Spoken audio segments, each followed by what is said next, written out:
rock? Wrong lever! But hey, we're live. For Leve? We are indeed Leve. Sweet. Just setting up some things in the background as I usually do. It sounds so weird when other people are saying the lines and bits. It does, yes. Right. Indeed. Say last chance. It is. So last time we'll be... Is it the last time we'll be able to use Indeed? Is that going to be copyrighted now? Oh, Yeah. Paying royalties. yeah. Every time you have to give them $5. There we go. That's supposed to go. Oh, yeah, absolutely. That's just how it works. Alright. Yeah. Dang, it's going to copyright shit. We'll have to come up with another word that sounds... which basically means the same thing, but is entirely different. Shoot. Yeah. Yes. Yep. Yes. Oh, I forgot to hit post. There we go. So how is... How many copyrights are going to take? Yeah. Like amateur hour. What's the Yes. amateur hour? Yes. That cannot be stopped. And stop won't stop, dude.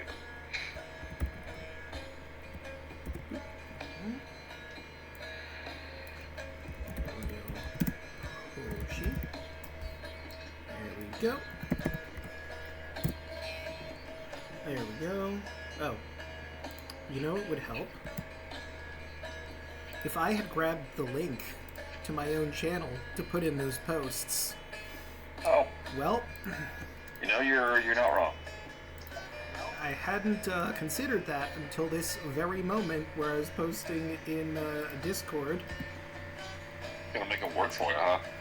Yeah, nah, You'll do it live. they gotta do research. You know, if they want to come for the Q&A, they need to fucking do the deep dive. Hey, here no go. Shit. You know, there's one you can't copyright because it's technically Konami's Beaver Warrior. If a warrior. Here, I'll just put it as a reply. Technically, we can copyright copyright. I mean, that's Pixels. I don't know if he's litigious enough, however, to copyright it, to be fair. Honestly, he probably would. But then you may have to deal with the weird, like, trying to say it's, like, legally distinct from regular Bluey. Yeah. I'm right. Okay, there we go. That's properly set up now. I have that copied and pasted. A bull. Okie doke. I gotta do it every single time. Hold on.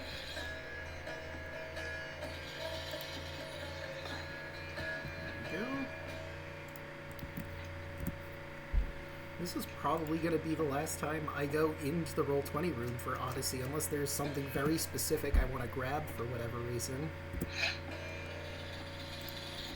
I mean, I don't know what that would be. You know, maybe an NPC, or who could say? Yeah, I already exported my character, so. Nice. It's like a must save. Artavius and Merrick. I just Yeah. kept files on all of Vandross's level up stuff. Level 1 to 20. I have a copy of all my characters on EDB Oh, nice. I mean, they have the character vault here on Roll20, so I could probably just export characters at a whim being DM of this room. Yep, that's what I did. I'm gonna work on an avatar of Andros stat block. Granted, the character I'm playing for the new campaign is a copy of one that I built up in the past. But it's not a human. That's the only difference.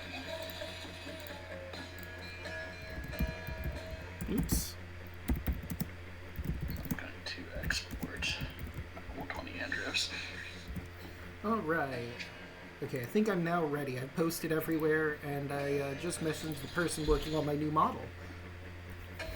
Because apparently they had a preview of my new model. Okay, oh, we have puns. Oh no. Oh, hell yeah. Give me a sec. I will get you your puns. Let's go back and do this. Let me fix some things. Let's shelf the personality. Why is it not opening the proper thing? Eh. Oh, that's why. Okay. Okay, so now that should work. No, that's not what I wanted at all. God damn it.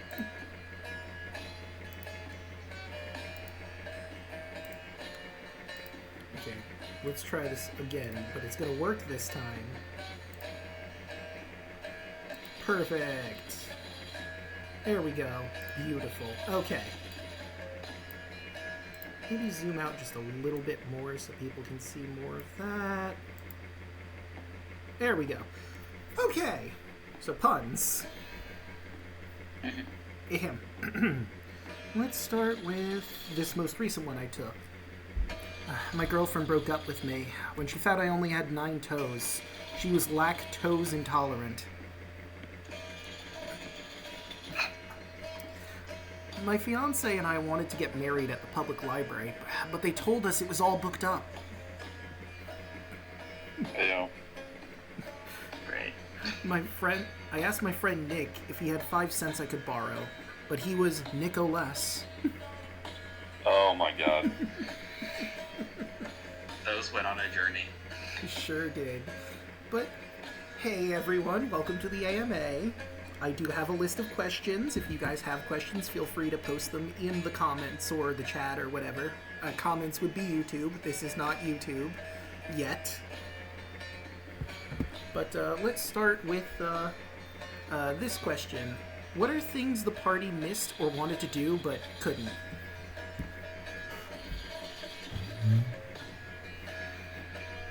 Feeling like We never went back for that Sphinx.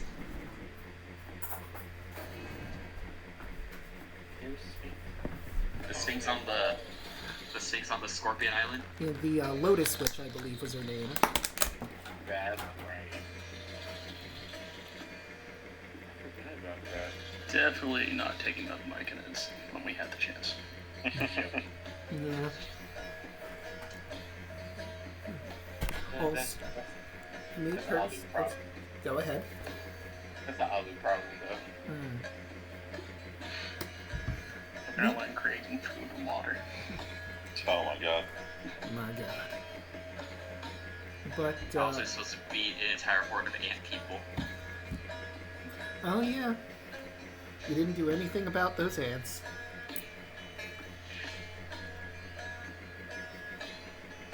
Now that I'm picturing it, I just see her probably just doing create food and water with her coal.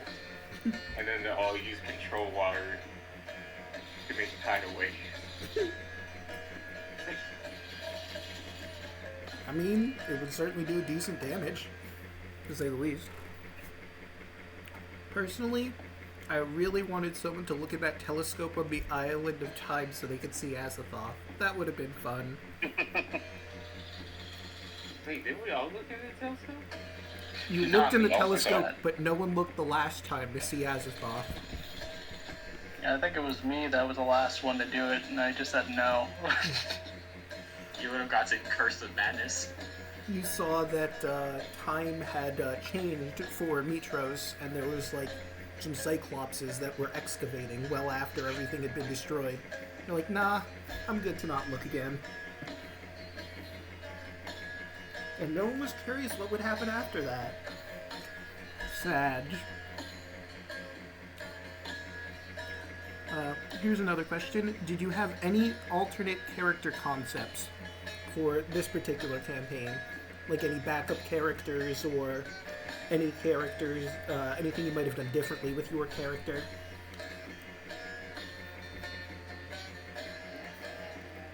Yes. Yes, actually. yeah, I did too. I mentioned it before, but I said that if Andros died on that island, I was gonna just play a Fire Genasi sent by that Ifriti.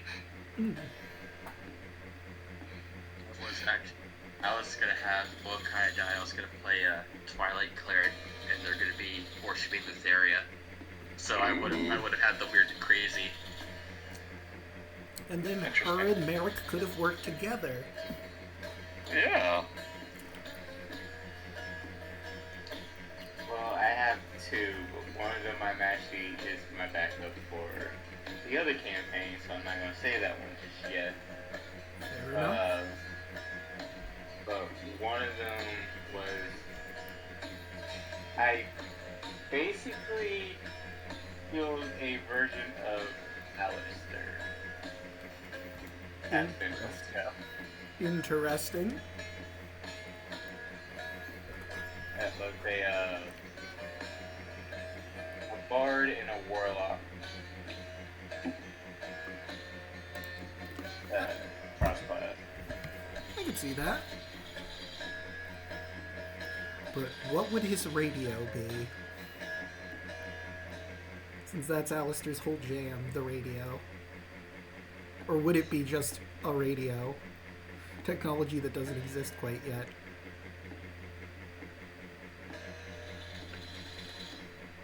Never thought about that. I suppose there's also the, I think there's like epic poem or something bard in this module as a subclass you could have done for that particular character. True. Alright, so next question. Hypothetically speaking, imagine if we got an animated series. Who plays your character?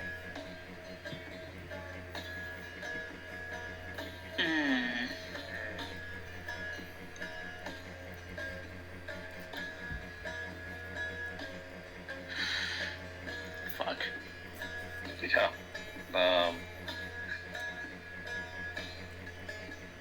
Just gotta look through a list of voice actors to figure out whose character.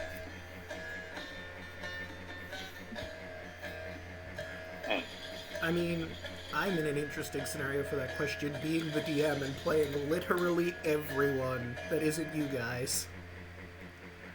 I mean, personally, I would like to be the person voice acting me in the animated series, considering I can do that. I guess to give us a tiny bit more time to think.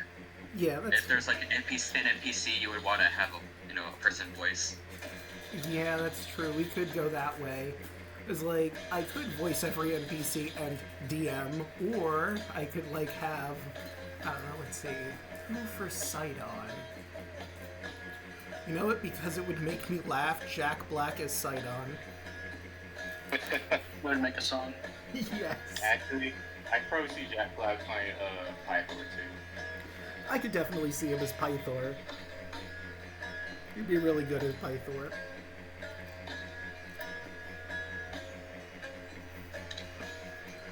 I think Gaius would be Chris Pratt. Oh my god, I forgot he even exists. It's a me, Gaius. Wahoo. Oh my god. I sure do love the Lord of Storms. Isle of Yonder, here we come.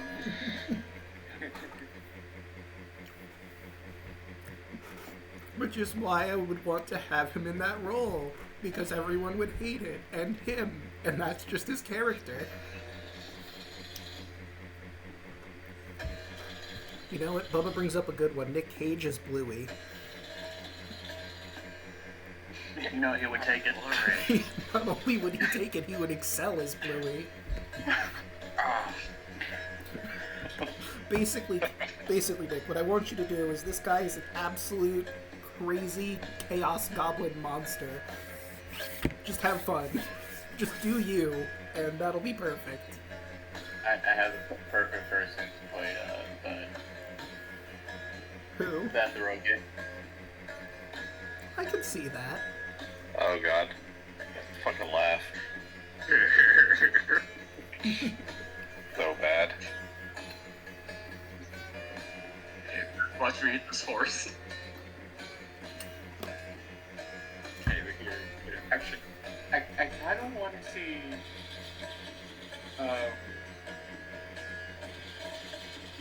Probably Scarlett Johansson playing Carla. Yeah, that'd be a good cast.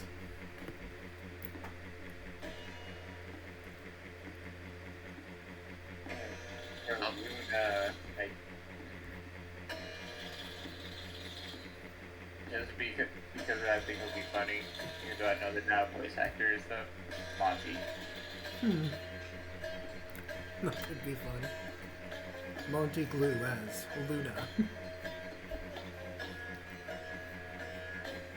I'd say for Kaya, but because it's relevant, I just watched through the series. Emily Rudd from Delicious in Dungeon, where she plays Marcel. Oh yeah, nice. Okay. Great show. It's an amazing show. Fucking Damien Haas, ridiculous. Everyone in that show's good. Yeah. So, Maybe go ahead. Billy Comets, rest in peace. Mhm. The guy who played Naofumi in Rise of the Shield Hero, Oh. Oh. and who's Macaque in Monkey Kid. So, Bubba brings up a good question here. Who would Matt Mercer play? And, like, my first... Every random NPC that has anybody? like one line. Yeah, any bit NPC, for sure. Yep. A character who only has like one line. Matt Mercer always shows up. You know what? I could see him as way back at the beginning of the campaign when you went to Astoria for the first time, or Mitros, I think it was, and you talked to that wizard who was in debt from his school loans. That's who Matt Mercer plays. It'll be either him or Brandon Lee Mulligan playing all the random NPCs. Yeah.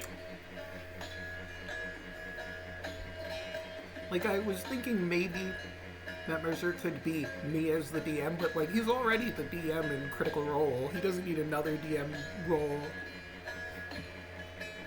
Mercer, you get to be the depressed wizard, which honestly sounds like a pretty fun role. I had fun with it. Well, maybe I'll dress up. I can see that too for Andros.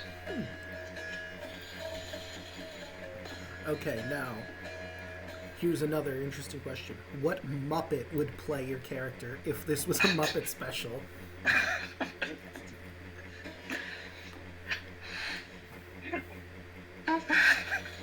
Oh god. You know it has to. Honestly, my fan cast immediately. I think Miss Piggy would do really good as Tarla or Luna, honestly. I can see Miss Piggy being Carla. I honestly don't know what Andros would be.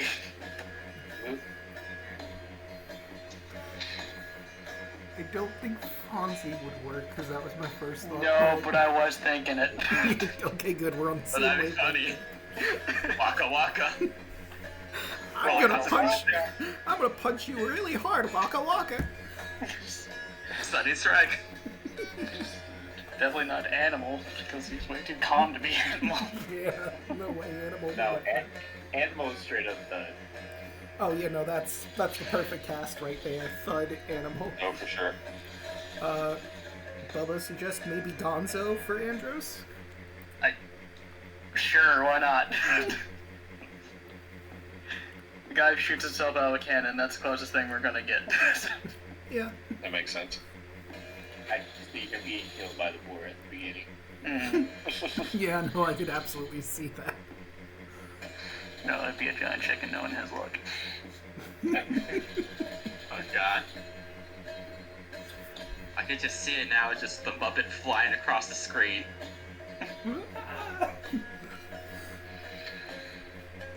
I feel like Kermit could work for Octavius, for sure.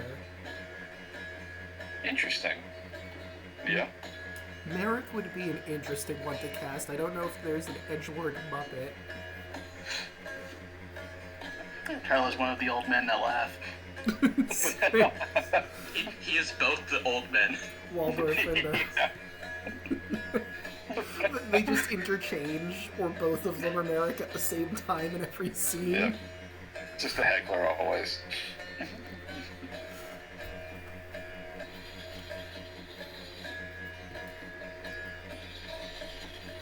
Because I think it would be hilarious. Kaya's played by Pepe the Prawn.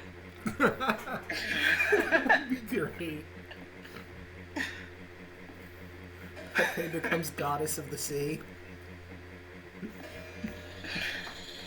Honestly, I think he's my favorite Muppet. It's pretty great. Like, I don't know who to cast as, but I would love Swedish Chef somewhere in the mix. I don't even know who would be it, but Yeah, it's just so good. that's a hard one to place, honestly. Swedish Chef. Alek. Oh my god. You know what? I could see it actually. Oh, no. Macros, you can do. Glorious. Fucking great food and water. Oh my god. I guess in the theme of like every Muppet movie, there's always like one or two human characters while everyone else is Muppets. Like, I think. Like one of the NPCs has to be like a human dealing with our bullshit. Yeah. Well, I feel like the DM has to be human because that just makes sense. So DM and then like random NPCs throughout. Everyone else is a Muppet. No, you know, it'd be perfect. Sidon is human. Yeah. Just imagine all the Muppets doing the intern bit. He's so great. You mean Oh, no. that's totally not what happens in the Muppets Take Manhattan? Oh my god, it did. Is that the movie where they like try to like go through like a corporate tower? No, Or is that another no. Muppet movie? I want Sidon to be played by Tim Curry. Oh, that would be Oh perfect. no. Tim Curry's Sidon is the best. I love that final confrontation with him versus the Muppets. He was in a Muppet movie. He was on the Treasure Island one. Oh yeah. So he already knows what he needs to do. It's perfect.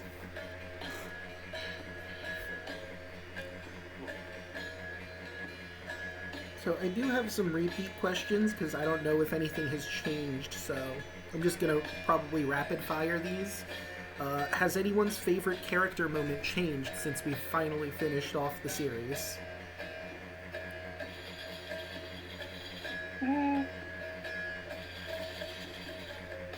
Good or bad moments? I mean, just your favorite character moment. Could be good, could be bad.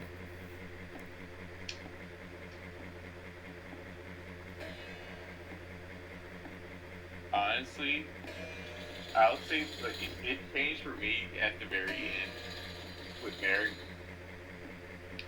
conversating with Muhammad. Yeah. That one actually got my tooth too. Alright. Yeah, that last session fucked me up. Yeah, I could tell. Yeah. Sorry about Rook, you son of a bitch. Yeah, well, I didn't kill you. Yeah, no, I'm joking. Andrew's trying to get away from the pulls it away. Well, no, I negated that, so that didn't happen. Well, yeah. Yeah. Just that moment of like everything that he's been so mad about this whole time came true again.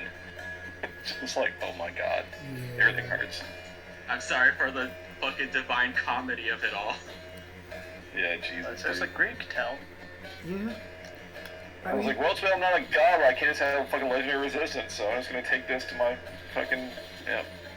I mean, you could look on the bright side. At least you didn't have the Oedipus end. I mean, that's true. There are lots of horrible ways Greek tragedies end. This one was pretty Yeah. bad. But you didn't screw your mom, so you hold on to that. That's true. This is funny, because like, I was fully prepared to die, but I never thought brain dead would be the way to go. Yeah. It's like, oh my god. I'm sorry. That spell was fucking brutal. Yeah, that was... I still feel fucking awful about that. It's like, God. I should have just gone and attacked instead of just breaking you. Honestly, if you wouldn't have done that, Taro would have killed him right there and then. Because she already didn't like him. I mean, it was either that or like, you know, actually fighting to the death, and I'm just like, God. Yeah, that would have been wild. Everyone versus Merrick in the final shot, but... Well, and I had taken some stuff that I was going to kill a PC. Like, I had enough stacked to do a round of one person knockout, if it came down to it. But after that time where I got taller down before and couldn't finish it, I took a different feat when we got the level, and I could have some more options, but it never came down to a fight anymore. I was just knocked out, and I was like, all right, well, that's the end of Merrick then. Oh no, that definitely just scared me when you did that. Well, and a little bit of behind the curtain here, since it's over now. So I took Meta Magic Adept. So I could have used Quicken Spell. Oh. So I was going to melee twice with my level 5 Divine Smite, and then Quicken Spell, Cantrip, Eldritch Blast with 4 beams. Wow. That sounds fucking brutal. Yeah. Because each one is an attack, so each one would be a failed death save if I'm looking at that correctly. So it was meant to finish someone in a round. So you saved somebody. Yeah? I'm sorry. Hey, it was rather the party live than Merrick, but it was interesting. So I was like, if it comes down to it and it gets back to a 1-on-1, he will take someone out. But it didn't come to it, so it's interesting. Like, the alternate endings would have been very interesting. Like, say Merrick and Lutheria succeeded in getting the God of Oblivion to exist. The King in Yellow just would have been around here, and then goodbye this plane of existence. Well, that was the thing, is like, if, I wasn't trying to protect Lutheria, but if I'd have gotten one more god, which was at the time the Fire God, and Lutheria, it would have triggered the end game of the Chaos God. Oh yeah, and I actually had a scene planned out for that eventuality too. Lutheria would have asked if you were betraying her, or if you were continuing the plan. Yeah. So, I wasn't going to attack her because, I mean, to me, Patron, like, if she dies, I lose powers, so I don't really want that. Yeah. But I was like, okay, well, if she dies, I have to have one other god dead to have this eventuality. And I was like, well, it could be a party member, but I'd rather just kill this god and just continue being like, yeah, I'm just killing gods, and, like, not show his betrayal. Yeah. But it's still, like, the surrender, it kind of flavor everybody gets it anyway. It was a really good cover. Like, the best cover you could have gotten at that point. The other... Yeah, 'cause I was like, I'm not betraying the party, I'm just on a god rampage. And then as soon as Lutheria died, I would have been like, haha, chaos! But couldn't finish the job, and I think Alu healed fucking the Fire God anyway, so I was like, damn it, now I'm losing my chance here. And then the fear got me, because I could have dumped all that damage on the Fire Guy, but the fear I couldn't get, I was like 10 feet away and couldn't get melee. Yeah, the dice were just not kind. Brutal. It was so brutal. Like, the other Jesus thing Christ. I was, like, another plan that I had for that scene, let's say Lutheria dies, let's say it was Merrick specifically who killed her, after asking if you were continuing the plan, she would have laughed hysterically, and probably would have whispered to Merrick that she always loved you like a son. Oh shit. Because the two of you were very similar. It's why she picked you in the first place as Merrick. Yeah. You had lost everything, and were in a very dark place that was easy to manipulate and bring you to her side. She watched Esther Arklander murder a bunch of innocent people, which was like wholly brand new to her. This horrible, monstrous genocide of people that, like, they're gods, but those were their people that were just horribly, wantonly murdered for next to no reason. Yeah. that was probably where the insanity part of her developed the madness of the goddess of madness, dreams, and death. Mom? Yeah. But, another interesting question, what is your favorite combat of the campaign?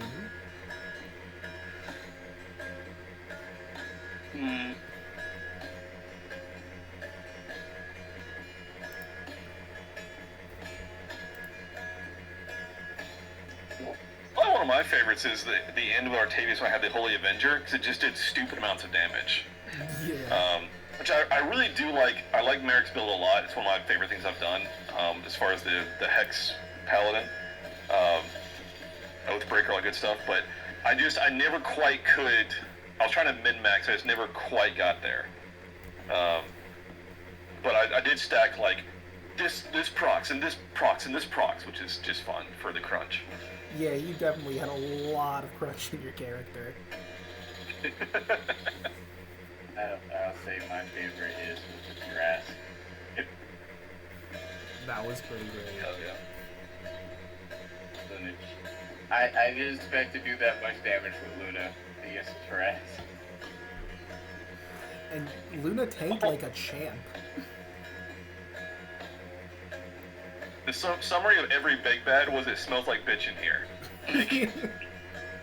Past the encounters where we just got mobbed by that shitload of mobs, like the big bads when it was a one-on-one, it was just like, alright, you're done.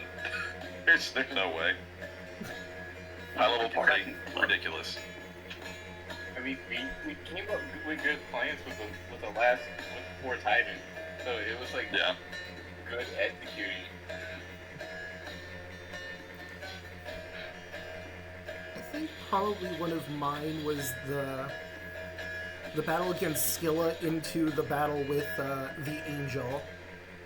The Angel fight didn't last too long, but it's just, he's freaking out, you're trying to attack him, he's perceiving it, and there's just like, I don't want to do this, but, I think that was one of the first Merrick WTF moments too, because I was attacking the Angel, distinctly.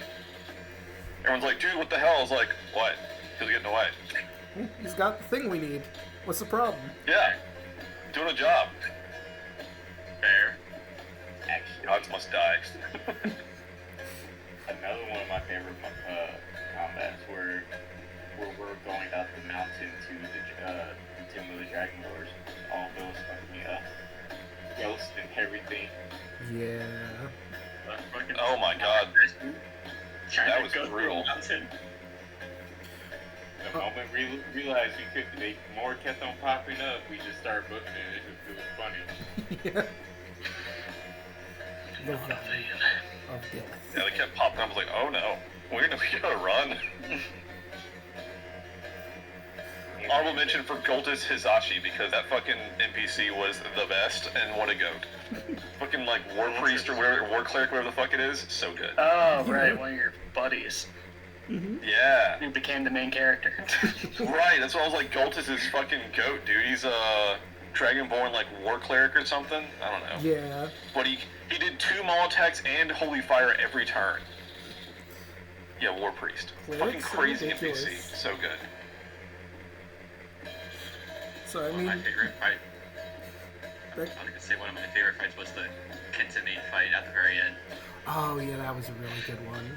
Yeah, I cheated. Because you like, fucking hasted the Colossus, and that was hilarious. Oh, I just stayed above him with the dragon. as you say, hey, that just reminds me with Thud in the temple, getting mollywopped by the 2 golems. Oh my god. So many encounters that we didn't need to do. I believe that one is clipped You too. know what? So many encounters that we made. Yeah. Yeah. That was funny though. That was probably the funniest combat. I didn't hear no bell. I think my favorite combat was the boar in episode 1. That was my favorite too. Yeah. You know what? The best part about that is an in-joke that will transcend every campaign, I'm so sure. Every campaign has its boar. Like, it might not even be a special boar. There'll just be some boar in the woods somewhere, and Than's character, whoever it is, will just have an intense hatred of them. Let's Except not for forget the zombie boar that you killed. Zombie what? Zombie boy. The zombie boy. Oh yeah, that's right. I spent a lot of key Vengeance. points on that. I unloaded on it. Yeah, she did not stand a chance. I didn't think it would be a And I say too, it's fucking end game where all the enemies were like either undead or divine, and my fucking build of all necrotic damage did nothing. I was so upset. Yeah, I it's felt bad. unfortunate. I was like, oh no. Because we were going into a tomb of undead. Then we were fighting a bunch of other undead. I was like, I will just Eldritch Blast, thanks.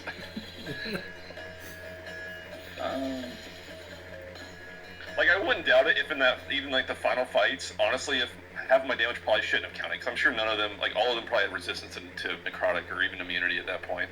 I mean, if they're fucking gods, like I'm sure it probably would have totally ruined my build. Like, oddly enough, they didn't.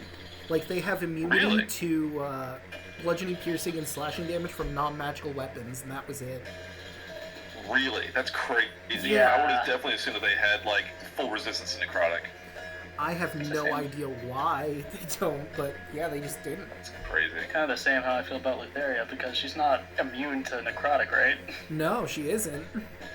So I could have used my hex. Yeah. Bizarre. It's funny how the gods aren't resistant to like their own types. Yeah, because remember, Yeah. Sidon wasn't resistant to lightning. You think he would be, but nope. Yeah, like D&D is so trailer. to not be Pokemon's logic, you know? Yeah. Like, there's a lot of undead that don't have a, like, surefire weakness to Radiant, which is wild. Mm-hmm. Yeah. What else do we have here? So that was favorite campaign.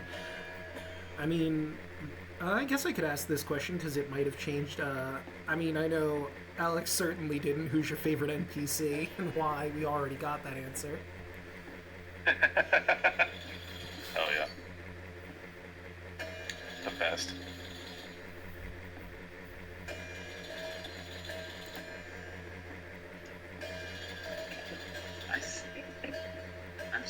I'm still keeping with my favorite NPC from the first Q&A. I really liked Kira from the beginning, from the first half of the campaign. Useless. We always dogged on her, but you know what? She was kind of there for like funny moments too, like babysitting Bud.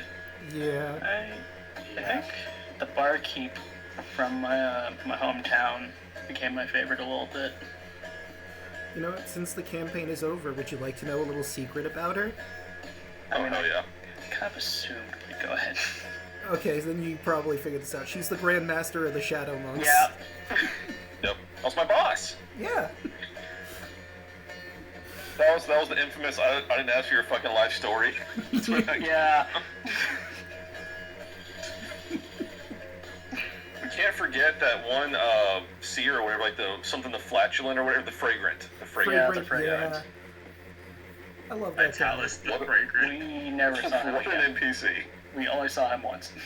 You got a prediction from Nice. him, turned out to be true, and then you just never wanted to see him again for some reason. I mean, more I think about it, my favorite NPC was probably the dude on the Lion Turtle.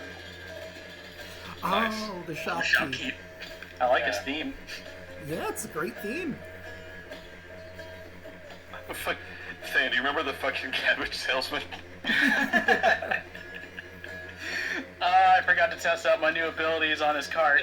Aw. Wait, Andros, there's still time. We need to kill you. My cabbage! No, see, the cabbage salesman will get that, like, cabbage golem monster creatures that Than sent me a while back, and they'll just mob him. The true No, final That's boss. That's how you his, trigger your final ability. Yeah. That's when Andros just gets Kai to do it for him. As interesting. Son, I give you this now. You have to take on the Cabbage Clan now. The what? There are many enemies that I have made over my journeys, but the most powerful and fearsome are that one boar, and also the Cabbage Clan. Bubba has a question. Dad, you got a weird. Oh, I wonder what everyone's favorite spell or ability that they have is. Real and woe. Stunning strike. Not gonna lie. Came clutch. Arla, probably the Psychic Lance. Luna, Guidance Might. I mean, I really like Dragon Burst. That was my racial thing. I played a homebrew Dragon Kin. Basically, you're a human with a dragon heart, essentially. But like you can transform, and it gives you 10 hit points, and you get like bonus damage based on your damage type, which was cold for me. And then that paired with like Hoarfrost, which is just like a free like D4 or whatever extra damage is good stuff. oh yeah. That's really good. I could answer the question, but I feel like the answer to what my favorite spell or ability is kind of obvious. Classic. Great food and water. But I was kind of sad that I was not able to use Divine Smite with Luna. Oh yeah, never came I was up. waiting, like, her last 2 levels I put in Paladin, so I was just waiting for a crit just to dump that on somebody. I would say Undying Resolve, but I never got to use it, so. Yeah. I will say too how Goat having Eldritch Blast with Eldritch Spear, which makes it 300 range, and then having Spell Sniper or whatever that gives you like double range. Oh yeah, Yeah, You're Spell right. Sniper. It's So I a had good 600 feet combo. of range on Eldritch Blast, which is super dumb, but I loved it. You can't even really see the target at that point, but you can certainly hit them. There's that one fight with the clerics or whatever where I was like, I'm downstairs, can I still shoot them? I'm out of range of their Spirit Guardians, but can I still hit them? Yeah, why not? So good. And since the campaign's over, and apparently I read more on that, like, Spirit Guardians does not stack. So if multiple people are casting Spirit Guardians, you only take 1 instance of damage. You don't Wait, take multiple really? instances from multiple people. That doesn't seem Interesting. right. It's some like weird thing. Like I had to look more into it, but apparently like it's not supposed to stack. That doesn't sound right. Yeah, cause like, Yeah, it sounds weird because it's like different people casting the same spell. yeah, why would they just cancel each other out and only do one? Aside from, I guess, balancing, but like, where's the fun in that? Can we just all be clerics and just Where Spirit the fun? Guardians of the bosses? I mean, theoretically you could, yeah. If I allowed it for monsters, why wouldn't I allow it for you? Draco, I'm changing my class.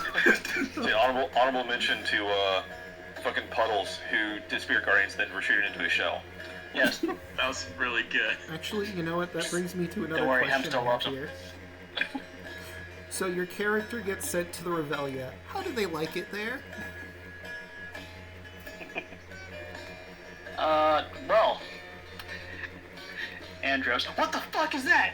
Just punches like a clown.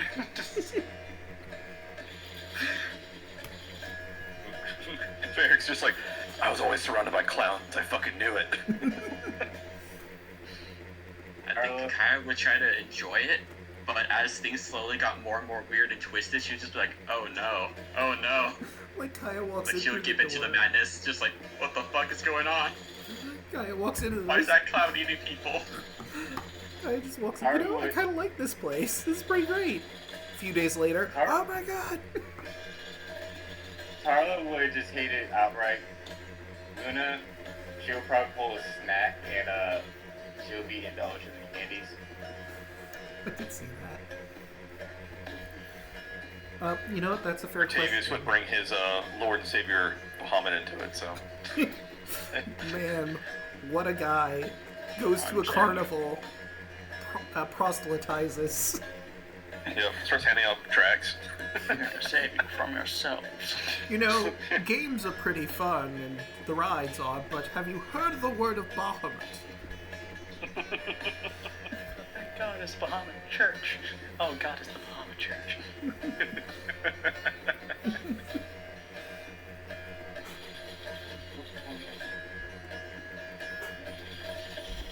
Ask what point in Rebellion on the timeline. I'd say, like, at the very beginning, because if it's at the end in the Blood Moon, like, there's nothing to try and lure you in at that point. So it'd be, like, the very beginning of the campaign, Heckna isn't mad at anybody yet, just a fun little carnival that happens to be populated with a parasitic monster that turns you into a clown. I wonder at what point our characters would have showed up in there. Like, endgame characters, we would destroy the Rebellion. Oh, 100%. Early game, we would... Like, early game, it would just be a regular old run of the Heckna campaign. But, like, if you're level 20, then that's it. Knowing my luck, I would attempt to plane shift Heckna, he would disappear for a moment, and just reappear and be like, what the fuck are you trying to do? Stop that. I live here. What are you This doing? is my home. And then he'll just bop you with his hammer. It's like, you need to leave. No, even better, you need to leave. Bitch, this is my house. I'm trying to leave. Show me the door. I can't. Why? Contracts. What do you mean contracts? Hey man, just put you in the timeout corner. Heckna puts on a pair of glasses. Alright, it seems I need to teach you about arcane contracts and deals. Welcome to Cloud College's class on arcane contracts. God damn it. I can't read or write. That's still one of my favorite bits in the campaign. Finding out Andros never learned how to read. He did learn after the time skip, right? I remember. Yeah, absolutely he learned, but before then...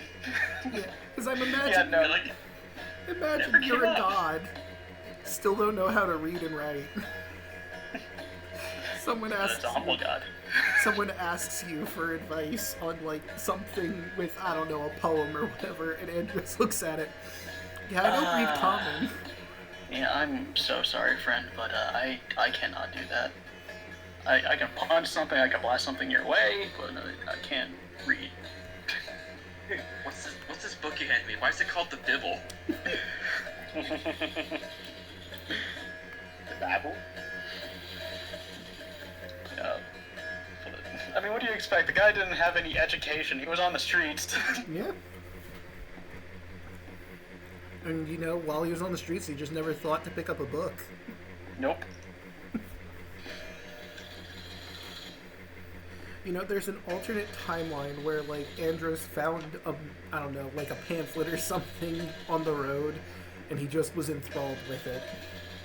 Maybe it was to, like, an adult show or something, and he still isn't really into that sort of thing, but he knows how to read because of it. Just like, I don't get this. Do you? Just looked at the guy right next to him. No, I don't really get it. Maybe you should give it to me for study or something. Maybe I'll figure it out. Alright. And it just becomes that one meme of, like, where do you work out? At the library. If there was a timeline where Andros picked up a book, he would turn into a wizard. That'd be an interesting multi-class monk-wizard. Mm.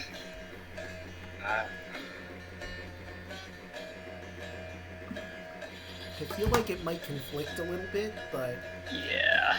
it It would a little bit, but you would get your AC up. Yeah. And, like, it'd be pretty interesting. You right out of range, someone tries to deal with you. Oh no, I'm out of spell slots, punches you in the face. Still a monk. I'm not out of options. Exactly. I mean, that was just basically Snag, but he was the sorcerer. Well, Yeah.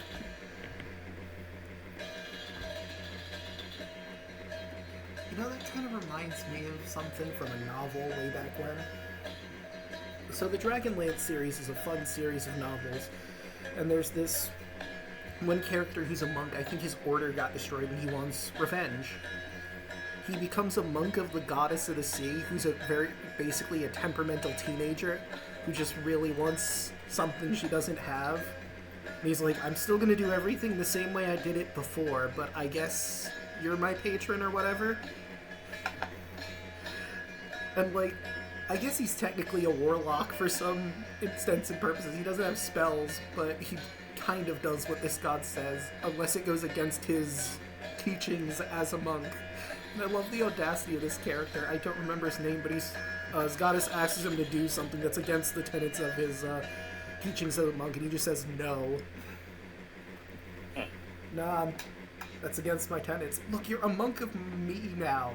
Fucking do what I say. Nah. Alright, I'm gonna cast Eldritch Fist now.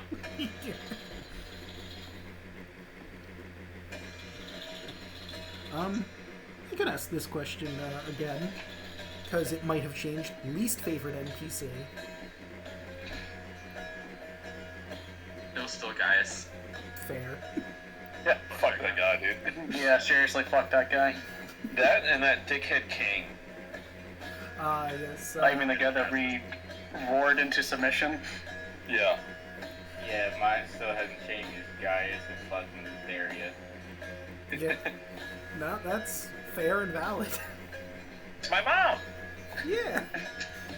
Like that You're bitch. my mom! Fuck you, Woogie, Mom. woogie, woogie, woogie. I guess I have The this. things, Sorry, go ahead. those two put Tyler third. But it Yeah. was just a prank. Yeah, it was just a prank, bro. God. Can you take a drink? No. First, Gaius took my armor and wore it thinking it was male armor. The second, me having played game with Theory losing and have become the warden just to try to protect the party. Wait, so did that mean that this whole time when we were trying to fight Gaius, he was just wearing boob armor? Technically What? speaking. Oh, yeah. Because he was wearing Tarla's old armor, so he was just Yeah. wearing women's armor for the whole time. It's really good armor, and he didn't have a chance to get it remade, so he's just wearing boob armor. Sus. What? It makes me feel pretty. Listen, don't judge. Don't kink shame me. We're in Greek times. Yeah, Jesus. everything's allowed That back dick. here. Almost everything. I'm glad he's dead. Mr. Lightning Spear himself. Yeah. I'm glad they're both dead. Fuck that guy. Dirty ass lightning spears. Yeah, fucking ridiculous. I just realized something that just now clicked in my head.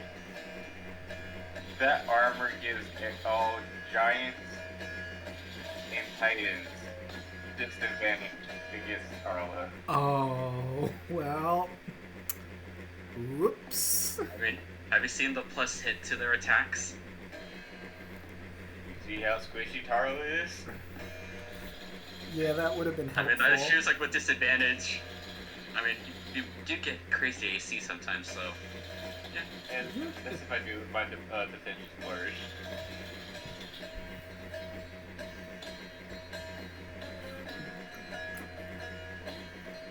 I got a silly question. Alright. What? I just have to figure out how to word it. If the party was a sandwich, what would your character be part of? Like, what ingredient would they be? What ingredient? That's a. I call dibs on the lettuce. Interesting thing to want. Such a weird. Yeah, it's just like I'm trying to think here. Well, it makes sense. That's the first thing that came in my head. Just lettuce. I don't know. The bread. I mean, can't have a sandwich without it. Tarla, probably the mayonnaise. Gross.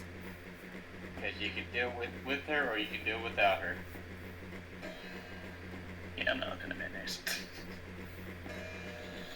And Luna probably meat. Eric is some spicy mustard. Yeah, that makes sense. I can see that. Maybe maybe peppers. Yeah. Ghost pepper specifically. Or malic acid. more like turmeric acid. Oh, shit! Damn, dude. Roll credits. Exactly. So I just thought of my favorite character moment, actually. Arctagus pissing on Oh, yeah. Gaius. I forgot About that. I did not like that guy. No, I didn't like him either. That's why I was happy about it. Forgot about that. Oh my Jesus. God. What a moment. It's not something Plus we normally do either. That's the funny thing. The forever, every time I was mentioned, oh, fuck Shidon. Every time. Every time.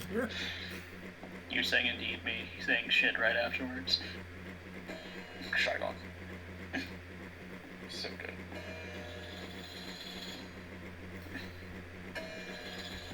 I have a question. I might have an answer. What is everybody's character's biggest regret? Dying. That's a big one. It happened last session. Yeah. I wonder what it could be. Yeah, I wonder. Anything. I wonder. Fucking. Jesus. I think I got Artabius killed. I think that's what happened. I fucking died. First session. What do you think? Is that a regret? Was that something that you regret, or is it just like bull fuck? I mean, that is something that Andrew regretted. It made you stronger though. I mean, to be Oh yeah, fair, it sure did, because I don't give up. That was his whole character art. He does not fucking give up. like, to be fair, like, it wasn't technically a mistake that he made that he could regret. He tried to get close to the boar's cave and accidentally alerted it to all of you. And then got gored. Artavius was like, let's be strategic and build traps. And you were like, I investigate the cave. The boar sees you. It charges. Well, shit. My stealth was doing good up until I didn't. Yeah. You know what's funny? My casual group had almost the exact same experience. They were gonna do traps, they were trying to be a little bit stealthy, and then immediately someone stepped on a twig before they could get anything set up. Yup. Well, I know with Luna, her only like real regret is like she really doesn't like the water just because she barely knows how to swim. That's why when we had the little ocean episodes, she was hating life the entire time. Yeah. I think my favorite part of that was when the sea dragon was just right above you. That was great. Tara just had like a bunch of different regrets.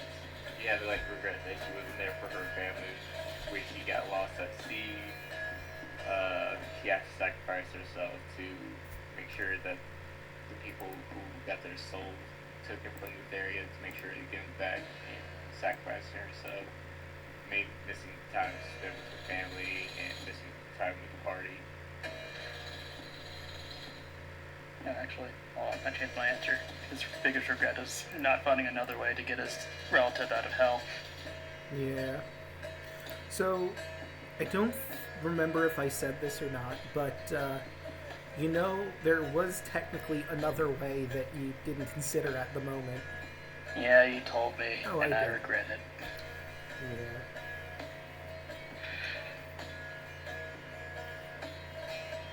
Still a really good RP moment, though. So Oh, I don't yeah. mind. That was fantastic. So, I have a question. It goes out to the gods in the group. What are tenets of your religion, basically, for each god? Like, what are your do's and don'ts? Be a good person, don't be an asshole. Sweet and simple.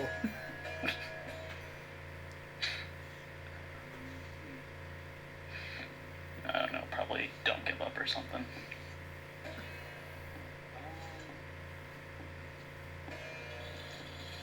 Luna basically fight fair or fight until Just don't give up the fight. Keep pushing on until somebody falls. Don't probably like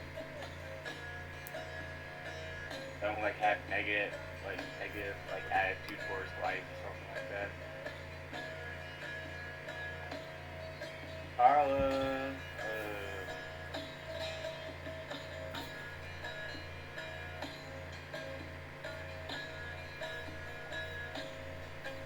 Carla will probably find the best way to fix this situation.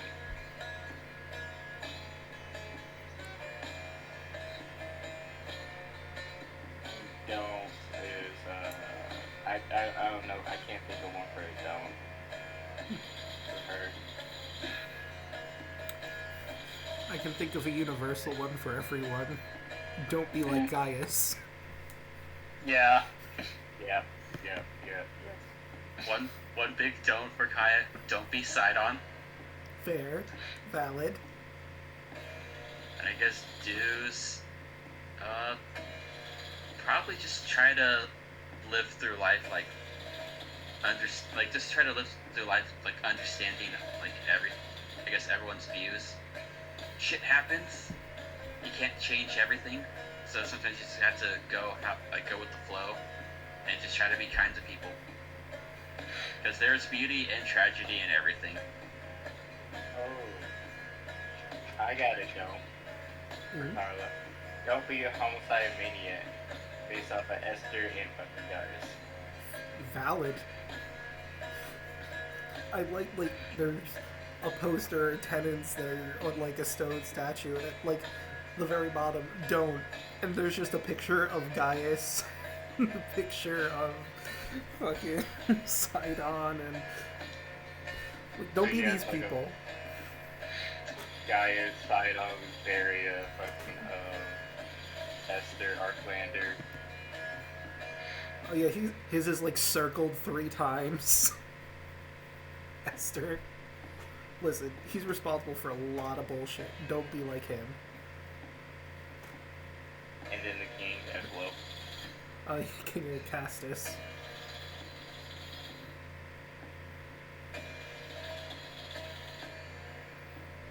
You know what? I am curious.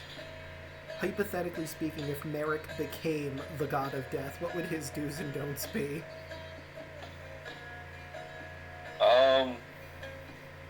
It's interesting because he's very anti-god. So, I think he would literally become the god of death to put death to the other gods, and he would essentially abolish god worship. Okay. So he'd be like the anti. The Kratos method. Don't be a god. Yep. Yeah. It's like, look out for your fucking selves. No one Also, above you's don't gonna tell me help your you. fucking life story. Listen, I may be a god, but I'm not gonna help any of you shits. Yeah. Trying to destroy the universe. Tenets of my religion, look out for your fucking selves. No one else is gonna help you. Now watch this drive.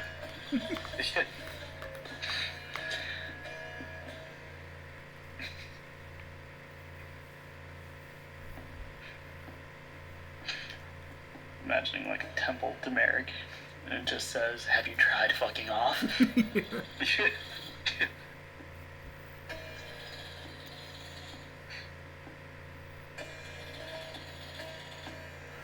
Actually, here's an interesting one. Let's say your characters from the next campaign meet with the characters from this campaign. What advice would you give them?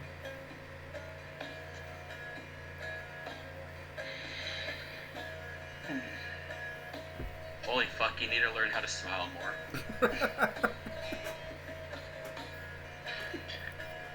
Wait, who's giving the advice?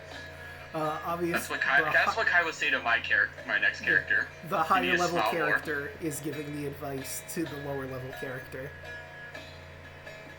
Jesus fuck, you break down the mood.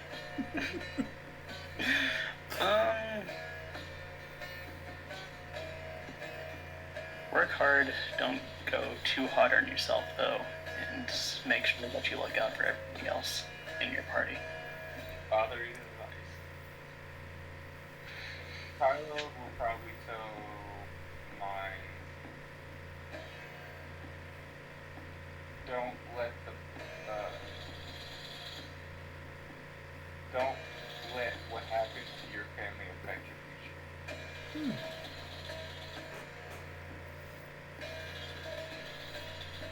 You know, because you don't have a character. Merrick just in general to the party of that campaign. Just all of the characters. Any advice? The fuck are you? Yeah, it's gonna be rely on yourself. Don't trust anybody. I didn't ask for your life story. Exactly. Who the fuck are you? What am I doing here? I think my character would have a response to that too. Get off my lawn! Oh man, Merrick. Actually, you know what? That's another question I have, a Merrick-centric question. So, like, after the events that happened at the end of the campaign, does Merrick go back to Arisia and rejoin the Shadow Monks to try and learn that? Or does he just soul search for a while and figure out about himself?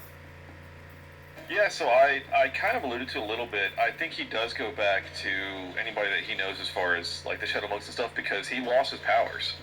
So he has to learn, I guess, more like, some kind of martial or what have you, but he definitely, I think later on down the road, will become more of an assassin and keep the shadows and kind of make himself unseen, but I do think he went after Octavius in the end and gave a big speech while standing over him about how that's the problem with heroes, that you don't finish the job. You just create villains and you don't do anything about it. So. Yeah, there are a lot of villains still around after Immortal Samachia, as we went over. Just like Batman. Mhm. Exactly. We're not perfect. Yeah, Exactly. Yeah, We're just fucking people. We're just a group of jackasses. Right. I didn't have a home before all this. Yeah, you really went up in the world. Literally. I didn't have a home either. But he's definitely leading like a religion faction. He's voting for separation of church and state. Absolutely. I mean, that's how Don't believe in that Arisia was run. Bahamut shit. Yeah, get that shit out of here. I feel like Merrick would hate Narcissus even more than even Bahamut, because, like, Bahamut has a moral stance. Narcissus is just admire me. Because he's egotistical. He's the god of beauty. And Oh, for sure. his name is Narcissus. He's narcissistic, surprise, surprise. Well, why do you think all those people were just like, yeah, we're not gonna have you be our main god anymore?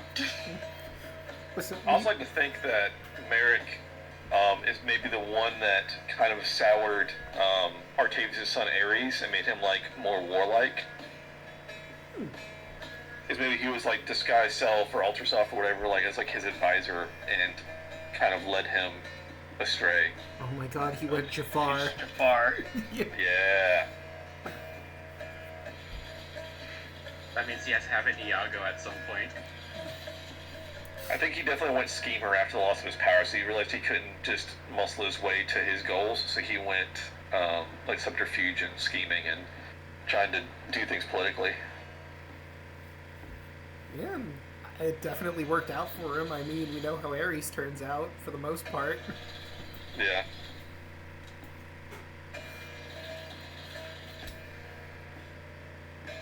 You know, this would be batshit crazy, but, like, imagine, like, if he is Jafar, he has an Iago, it's Howard. After Kaya becomes a god, Howard is left After alone. getting killed over and over and over again, he's plotting against us now. Yes, exactly. Jigger, I think me and yelling like did like have a weird headcanon for Howard afterwards, because Howard is technically immortal now.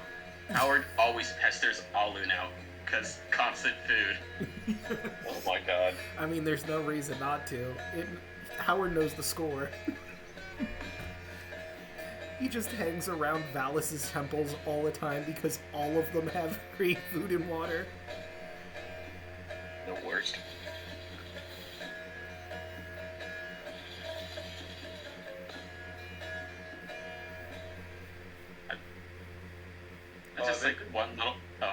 just one little thing I did like for the campaign. I fucking love Howard being a dumbass. Yeah. Who knew a fucking seagull would grow on me so much? Yeah? And the moment he had meat for the first time, it turned into a T-Rex. Ridiculous. I And they cast haste on him. I mean, why wouldn't you? Amazing. Howard was a menace and we all loved him. Yeah. All we needed to do was cast fly on him, and he would have been great.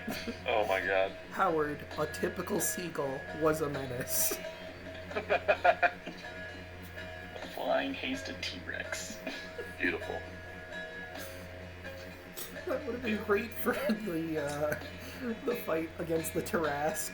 Okay, so you're a big fuck you dinosaur. We have one of those too, but it flies. Get good. That'd be hilarious. But then Howard bloodless and everything. He's got a That taste is for it true. now. That is true, Bubba. Very true.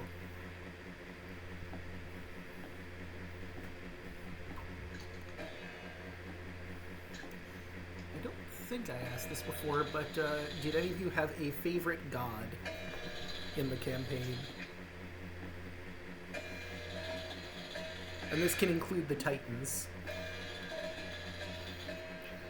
But I get the feeling the Titans are not going to get much representation.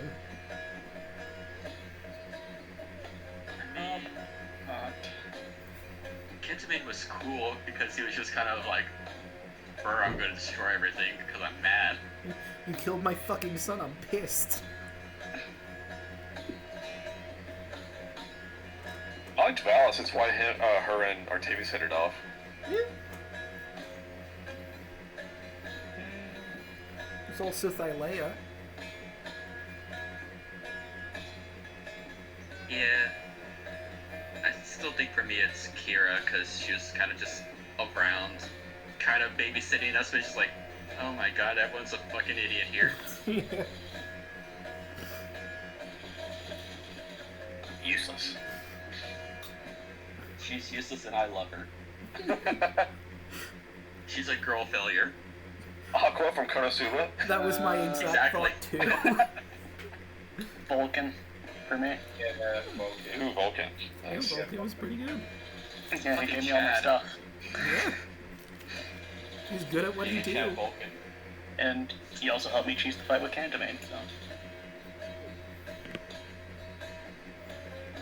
Love that man. You know, Had some good times with the old Moon Maiden. But of course you did. you sure did.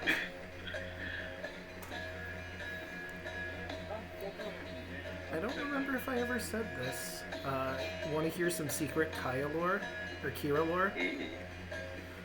So, she would never get married because she had this weird stipulation that she would only marry someone who could beat her in a foot race. And she has a speed of 55 feet. Oh.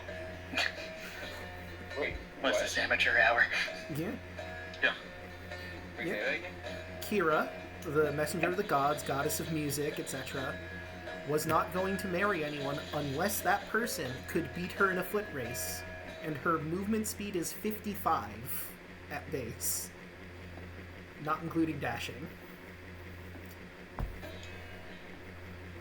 So, Andrews, you could have had a chance. Yeah. Yeah. But he went to the Say, firefight does for she 5 have years. haste on herself?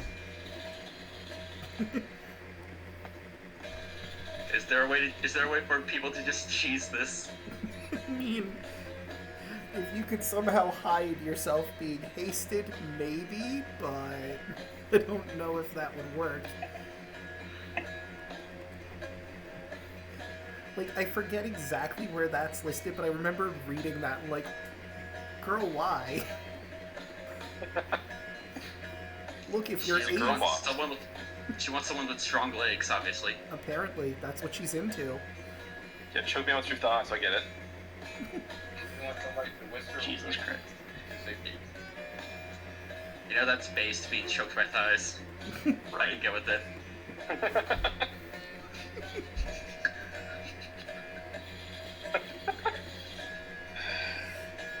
That's an interesting thought. I've seen other people do this. At some point, would you guys be down to do a smash or pass on the monster manual? Oh my god. Yeah. That's what we already do in the Discord. Yeah, we kind of do actually. Every time one gets posted, it's always a smash. Smash.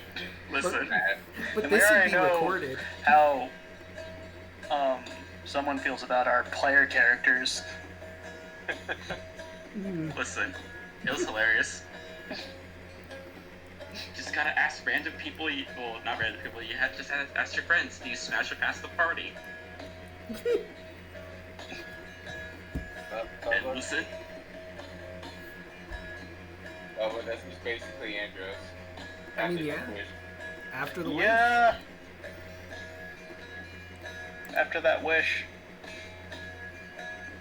Look at the speed demon. Yeah. Monk on top of Quickling speed really boosts his movement.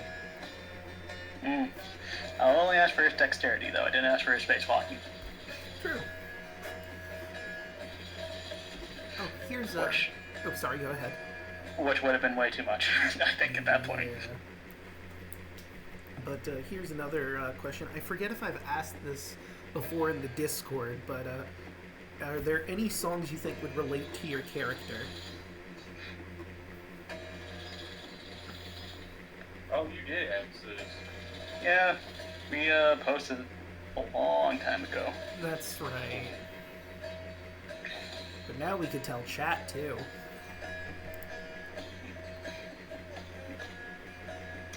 Still that hero song from Battle of Gods. Yeah, that was back in November. You asked that. Oh, yeah, wow. I thought I did, but in case I didn't, I wanted to ask.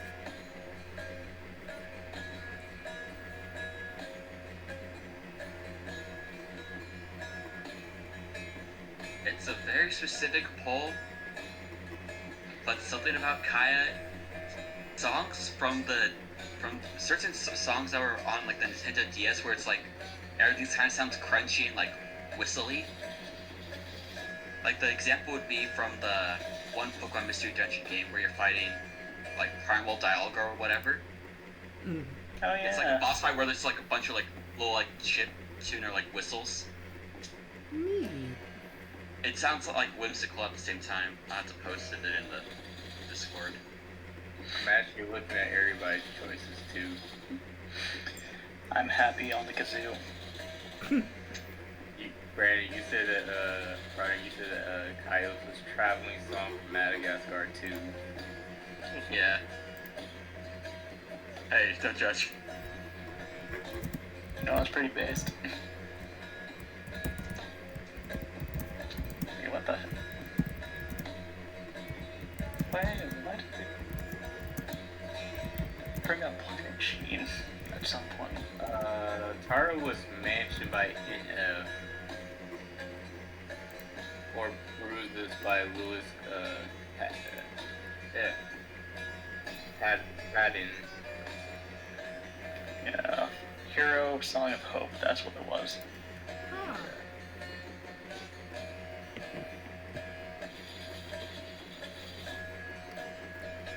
You know, I could ask the same thing for your characters for the next campaign. I think I know what Hoshi's character specifically would be. Oh. Wait, what song? Oh, Leaves from the Vine. You said what? Leaves from the Vine. You know, that song from Iroh's episode of the Tales of Ba Sing Se. Oh. Yep. Yeah. I was actually trying to make trying to change that song up to match that character. For when he actually does something, or when he does his morning ritual. Oh, cool. I mean, I think the lyrics itself may just like fit perfectly, kind of. Yeah. They actually do. It's like certain things in the song that I want to kind of change. There was a song that I had for my character, but I don't remember. Devil Trigger. No. No, for me it's Devil Trigger. Oh yeah. That makes a lot of sense, actually.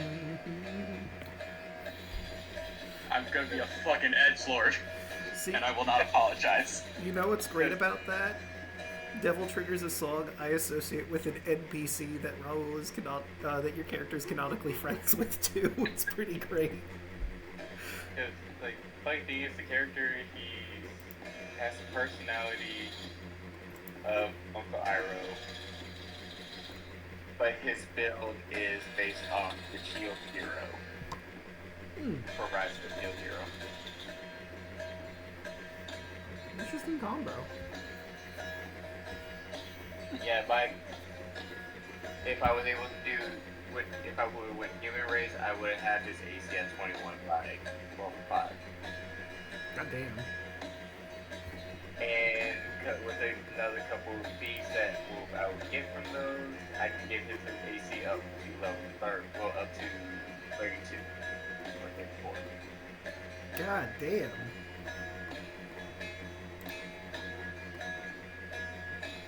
Also, anything from the Bloodborne soundtrack for my character. Yeah. Oh my god. That also makes a lot of sense. I'm unapologetically being a hunter from Bloodborne. That is the spoiler for my character next campaign. I'm a fucking hunter. A hunter is a hunter, even in a dream.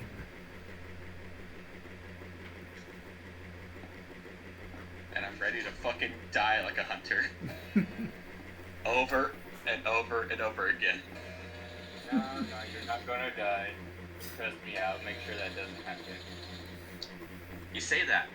I actively hurt myself. That is my character build. I actively deal damage to myself. That is the Blood Hunter class in a nutshell. Oh jeez. You damage yourself I to know. do damage. Still cool though. Thanks, Matt Mercer. I know. Last time I Yeah. played this campaign, I made a blood hunter fighter. And I was able to get Vulcan to actually redo the Axe of Xander to make it into a super sledge. Which it was one of my DMs. It was the DM's homebrew item, which was basically, if anybody watched Ruby, it was basically Nora's hammer. Oh. Oh, that's the grenade launcher hammer, right? Mm-hmm. Yeah. And every time I hit somebody with it, they exploded. Nice. For mine, I think it's Divine Bloodlines.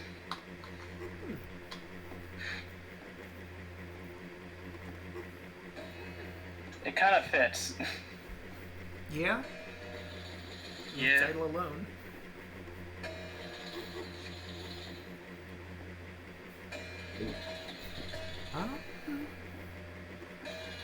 Here's another one. I know the answer for one of you, but have any of you ever DM'd before?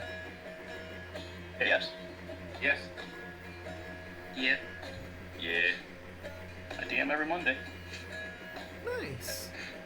I sometimes DM a game where it's a weird...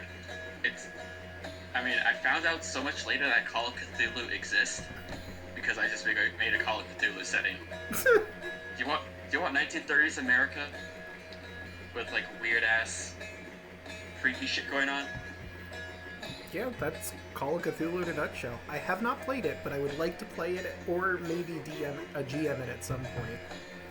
Yeah, I've been on hiatus on gaming since I came on this deployment. But I DM with Pathfinder 1E and sometimes 5E. And 2 campaigns, I do homebrew campaigns.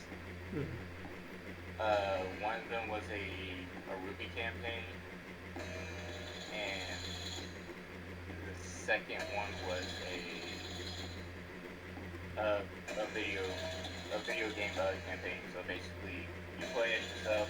You play as yourself, but your characters are basically your in-game characters, and you get trapped in the game. It's basically like you get stuck in the game, and all the knowledge that you know about 5e or Pathfinder, you can bring it into the game. I do know metagames. Interesting. granted that some of the stuff will be altered Right. on that block and stuff, so you can bring your knowledge to some stuff, but it doesn't mean it will be correct for some certain creature. Gotcha. Okay. Like with one of the liches I made in the campaign, they were trying to find this phylactery, and normally people make it like a little crystal that they keep somewhere close by. But the lich that I had, he was basically in charge of a city he was ruling a city, and his phylactery was the dam that was keeping the water back from the town. So if they would destroy his phylactery, which was the dam, they would destroy the entire city. Oh my god. That's a power play. I mean, technically a phylactery can be anything as rules is written, I think. Yep. It can even be yourself. True, it can be a person. Weird. I mean, all that's important is that it can hold a soul in it. And that's any object and or creature. Huh. But granted, the party actually did really well with dealing with that situation. They did kill the lich and they did destroy the phylactery, but they were able to get the water to be redirected. One of them was in Pathfinder 1E, one was playing Kinesis, and it was a hydrokinesis, and it was hydro going to ice, and then also with air.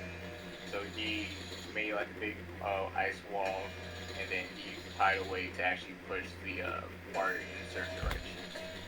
Okay. The point down all together.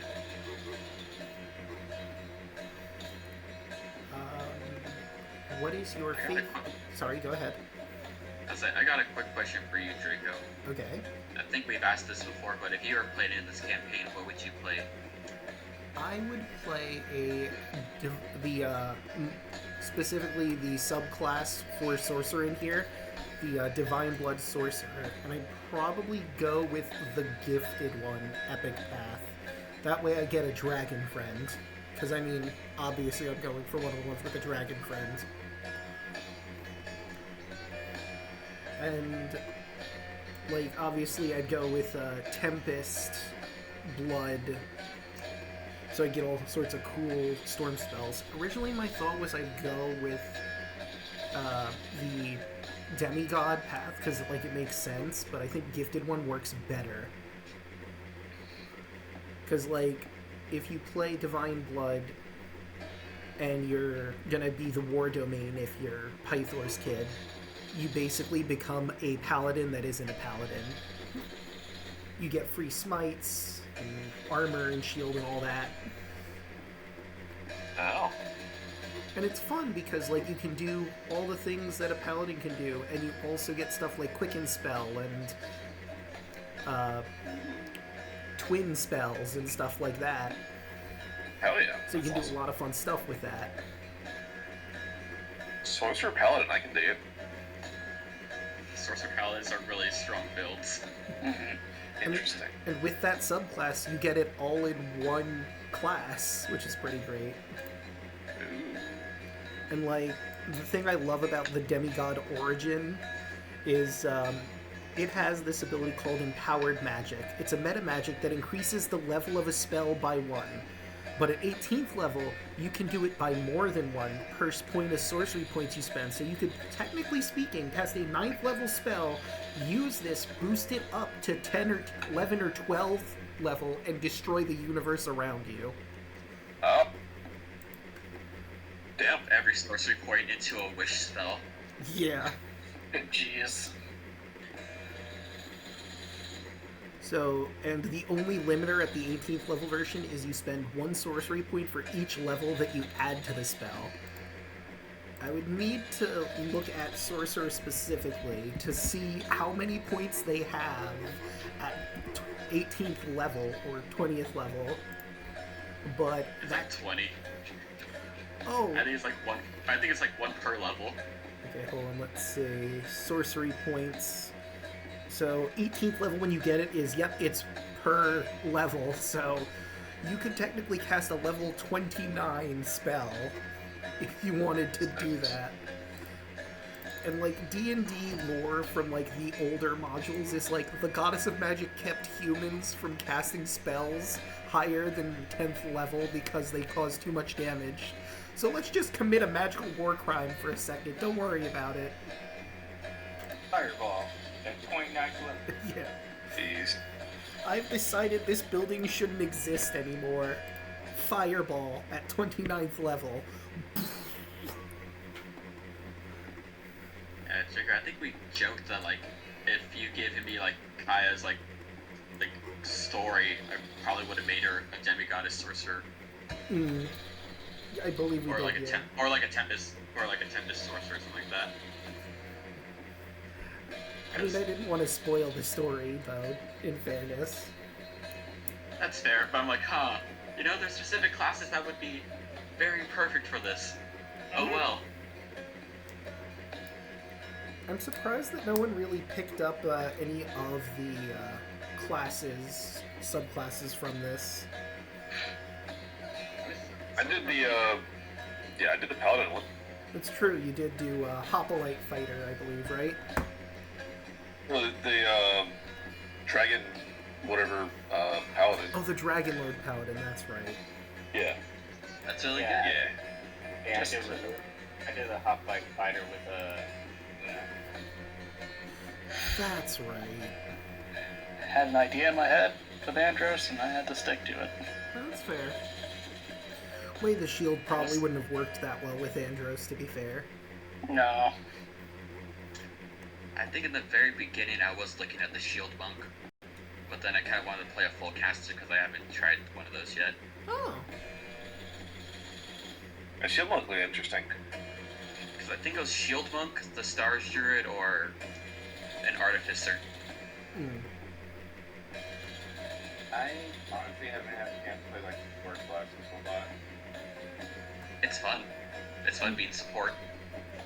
I mean, that's kind of what I'm doing with the next campaign. But it should be interesting and funny. We'll just have to see. It's just once I get my subclass for the second class, then I can make people attack for me.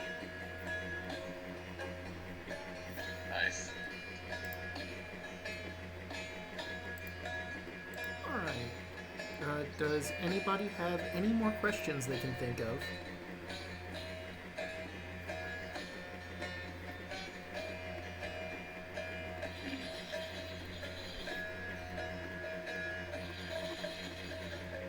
Trying to think of one.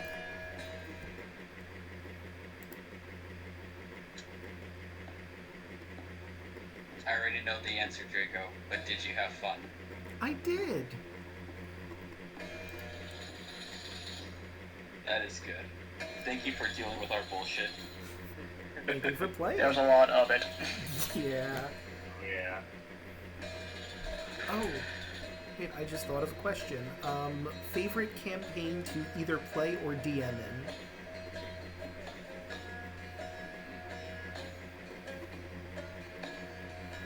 I've only done this and a homebrew one, and a homebrew campaign that I played in.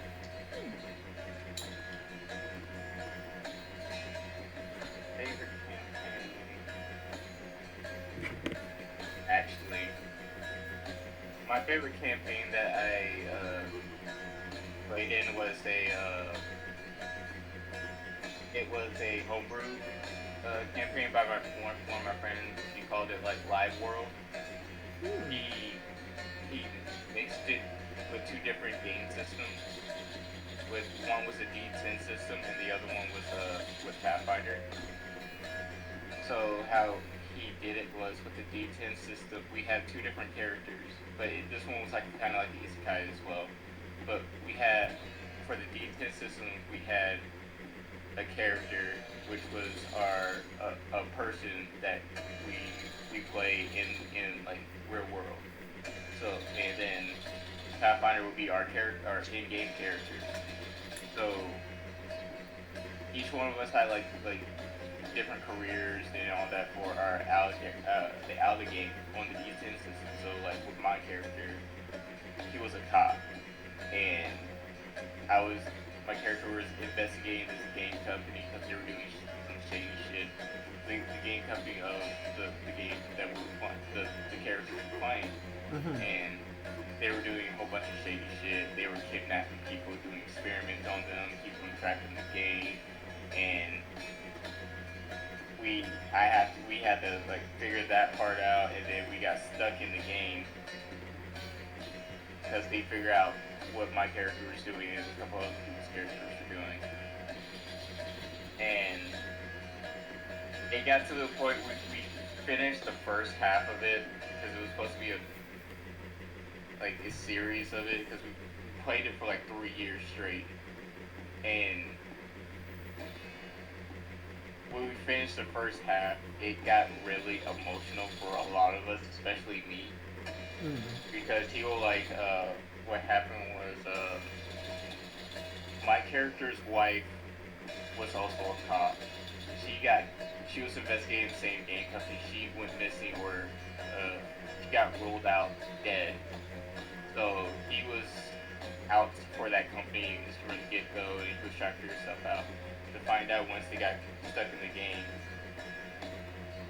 my character's the person I was playing, his character in the game was an android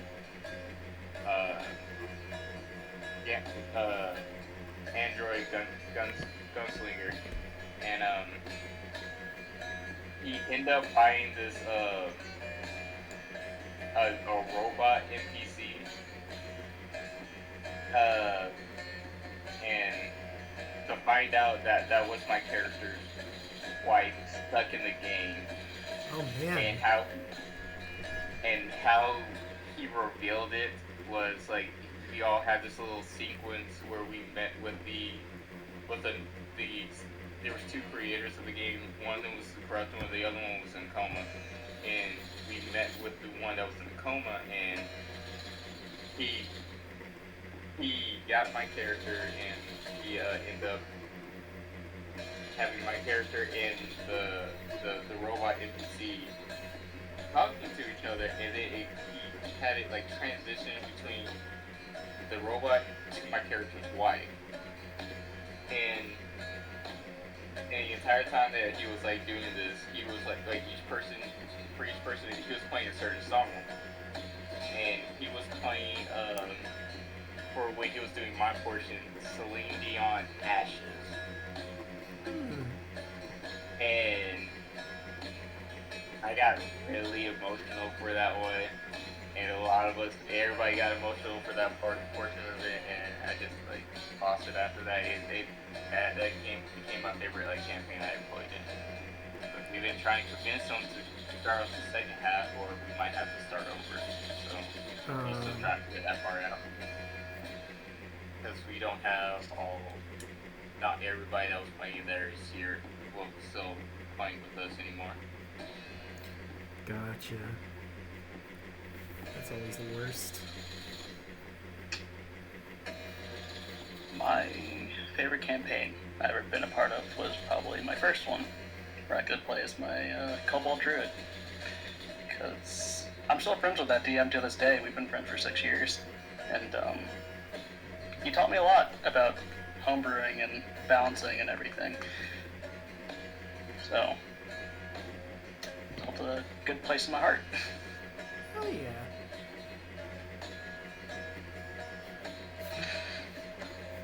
For me, it's tough.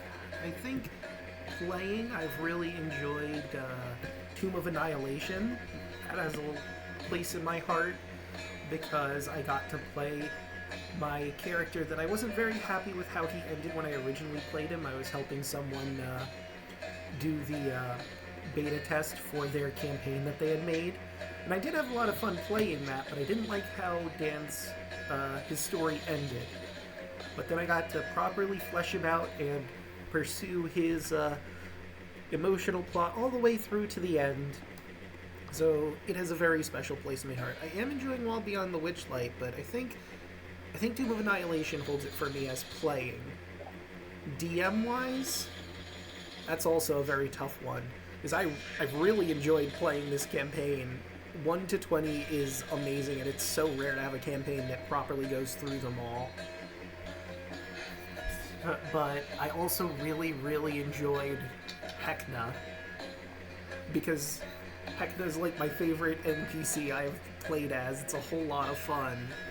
And I like the Revelia because it's just so ridiculous. It's a carnival with fae and monstrosities and all sorts of other weird nonsense thrown in.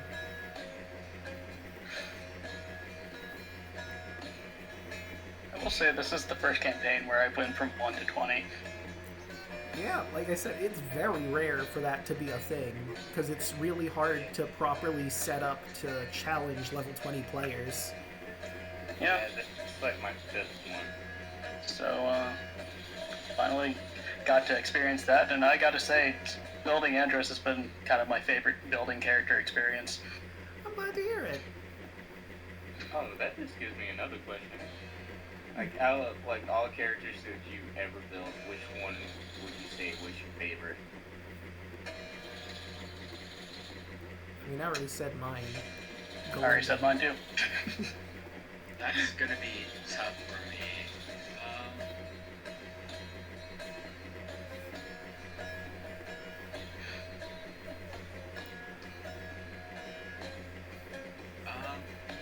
I'd say for me it's probably my first character, because to make the long story short, he started as a Dragonborn fighter. His whole backstory is just basically like survivor's guilt. And over the course of the campaign, he eventually just, grew. Always just being a little bit short of, trying to keep people safe. He eventually became a paladin, and basically just like building from samurai fighter, and then reclassing to a devotion paladin. And now we're reaching the end of that campaign, and man, I'm a busted ass paladin now. I got the Holy Avenger, I got the fucking Storm Giant belt. Nice. I love the Storm Giant belt. Hell yeah. And I think we're level 18 now, so the Holy Avenger buff goes out to 30 feet as well. God damn. So I'm like, just stay in the sunlight.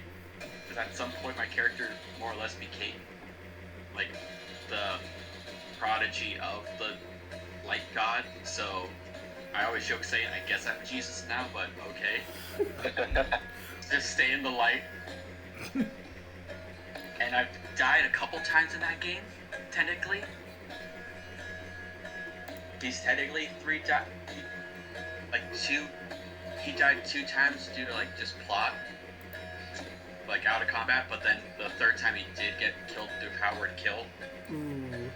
But that was just an amazing moment. Because I'm like, come on, do it.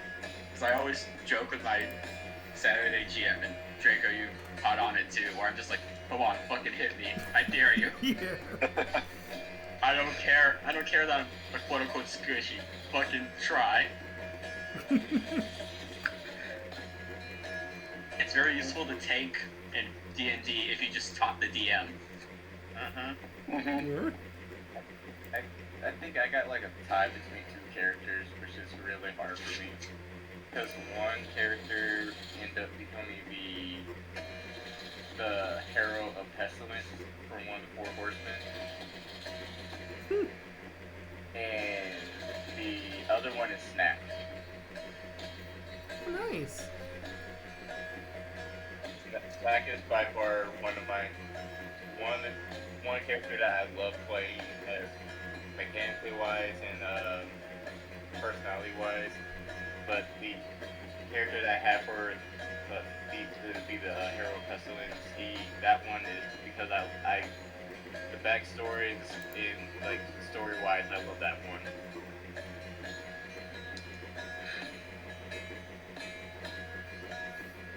I got a question for Alek. Huh? Do you think Merrick would ever have children? I'm sure he would have illegitimate children. Would he start a family? No. Yeah, I could definitely see that. Yeah, his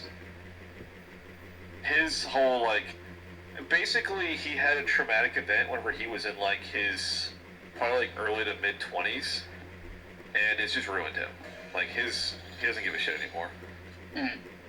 It stuck him with, like, that I don't give a shit attitude, and that's just all he has now. I do love how There's no Merrick's settling down for that man. I do love how Merrick's happy ending is just the entire world burns. Yeah. It's really that Elmo meme. Yes. It's just the I got fucked, so fuck you mentality. Like, there's just no fixing that. Yeah. Because, like, it takes a lot of kindness to try to repair that. And, fucking Bahamut tried, but after the whole, like, fucking losing his mind thing, there's just no going back.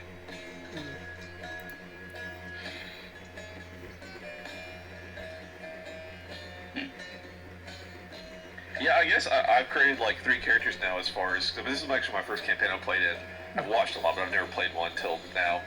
Artemius was very fun. I liked my bits and everything that I had with him, but I like having some depth to a character and like some internal struggle to kind of humanize them a little bit.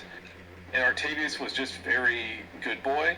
And I tried to a little bit to kind of inject a little bit of like he has some like doubts, but it didn't feel right because he was just a good guy. So I wanted some more character depth, so I made Merrick to be angsty and have potential for an arc and have some more interesting motivations. So I really enjoyed Merrick a lot as far as just his motivations, like kind of being the like, I'm working with you, but also fuck you, and just like a very fun, kind of abrasive character to play as at times. Plus I went really hard with the crunch because I learned a lot after playing Octavius of like, oh, I want bonus action stuff. Yeah, it's really great. Yeah, bonus action comedy, it's wonderful. Yeah. And of course, I fucking loved Puddles. Didn't play very much with him, but what a cursed, glorious character that was. Yeah. I do love him. Oh yeah. Do you think you'll ever incorporate Puddles into the game that you're running, Alek? Oh, in dear some God. way? I am very much... There's some sad clown somewhere. Because, like, I've introduced a little bit of, like, there are different, like, realms and dimensions and stuff, so, like, there's very much a possibility of any of this stuff existing in that campaign. So I don't have any current plans, but it's not... I was like, do I try to write Merrick into my campaign to give him the ending I want? I mean, you certainly could. I was like, do I make him, like, an evil patron guy now? Like, I don't know. I've considered it, so possibly. It'd be a ways out because our party's still so low level. Yeah, that's probably not. The current world that they're in is not super fantastical, but there are other worlds out there, so there's no telling what they may come across. I mean, if you try to like incorporate him into your campaign, like with him still being early level, you can like throw out little hints or just make them like NPC in the background and show him party first see him, but don't interact with him, and then later on in the campaign bring him back and say, oh, if they pay attention or actually notice him there, you can bring him like that. So I actually started just like making a character. I found a really cool homebrew Dragoon build from like Final Fantasy, and I was trying to like just flesh one out. Yeah, and so but I made it on a reborn character, which is just like basically you're like a warrior or some other race, you like reborn as something. I was like, oh well, it's some kind of necromancer in this world pulled a soul into a body, and it happens to be Merrick's, but he has no like memories, but it's going to start slowly coming out over time. I don't know, it's like fun ideas. I may or may not go with at some point, but I had some ideas. Yeah, that'd be really cool. Yeah. Where it's like, I feel like I was an asshole. I have these like dark thoughts, I don't know where they come from. I don't remember my past. It almost has like Vietnam flashbacks of like, oh shit, like things were bad. So I don't know, we might fuck around, who knows? Who could say? Who could say? that campaign went so far away from modules. It's just out of my head now. Who knows? Yeah. Honestly, like, I have never done a full homebrew campaign myself. Oh, it's not great. Especially when you're not prepared. Yeah. Yeah, I have to. The unfortunate part is that it's not scripted by any means, but it is kind of storyboarded, as I like to view it, because I'm like, I can only prepare so many maps. Yeah. Like, that's the thing. Okay. I feel like I don't have nearly enough time if I wanted to homebrew an entire thing, and if I was gonna do that, I'd want, like, help with that, like, have a co-DM or something. Yeah, I ran a side story for one of our guests last night, and it was a little bit cutscene-ish because I didn't have enough time to really dive into it. And then he ended up killing my big bad, and I was like, well, shit. Heck, I didn't even get to watch all that. Oh no. I was developing this fucking arc for the party to come back and, like, help him defeat this guy, get vengeance, and he fucking killed him. And I was like, alright, I gotta think of something else now. And you did it! I didn't think you were able to do it. Oh my god, dude. He soloed? Yeah. That's crazy. Because I pulled this, like, higher challenge enemy, and I was like, okay, well, I won't give him legendary actions or stuff because that's too much for this low-level character. And then fucking he hit him, like, entangling strike or whatever, to where he's restrained, and just backed up and just ranged him, and I could not hit a strength save to break out. I could not fucking do it. Yeah. And just every round, it's like, I can't move, and he's just shooting me with a bow the whole time. Damn. It's like the classic, like, what is it, the fucking, air cocker, like, killing the Torres thing. It's like they're just staying out of range, just hitting it a bunch. Exactly. I was like, you motherfucker, how are you doing this? Sometimes Like, the this dialogue- character should have resisted all of this, and it should have killed you in one round, but I was trying to be nice to make it a fair fight at your level, and now you killed him. And I don't know what to do. Well, shit. Yeah. And that's the dice. They tell a story. They tell a story. It was fucking something. I was sitting there just like, yeah, you kill him. Describe how you do it. Isn't it great how, that token like, felt really you good. can have this whole epic speech and, like, the scene in your head, and then the dice can just say, no, actually, fuck you. Well, it's like, well, congratulations, you got your revenge, so I guess your arc is done, huh? Like, I don't know what your motivation is now. You did it.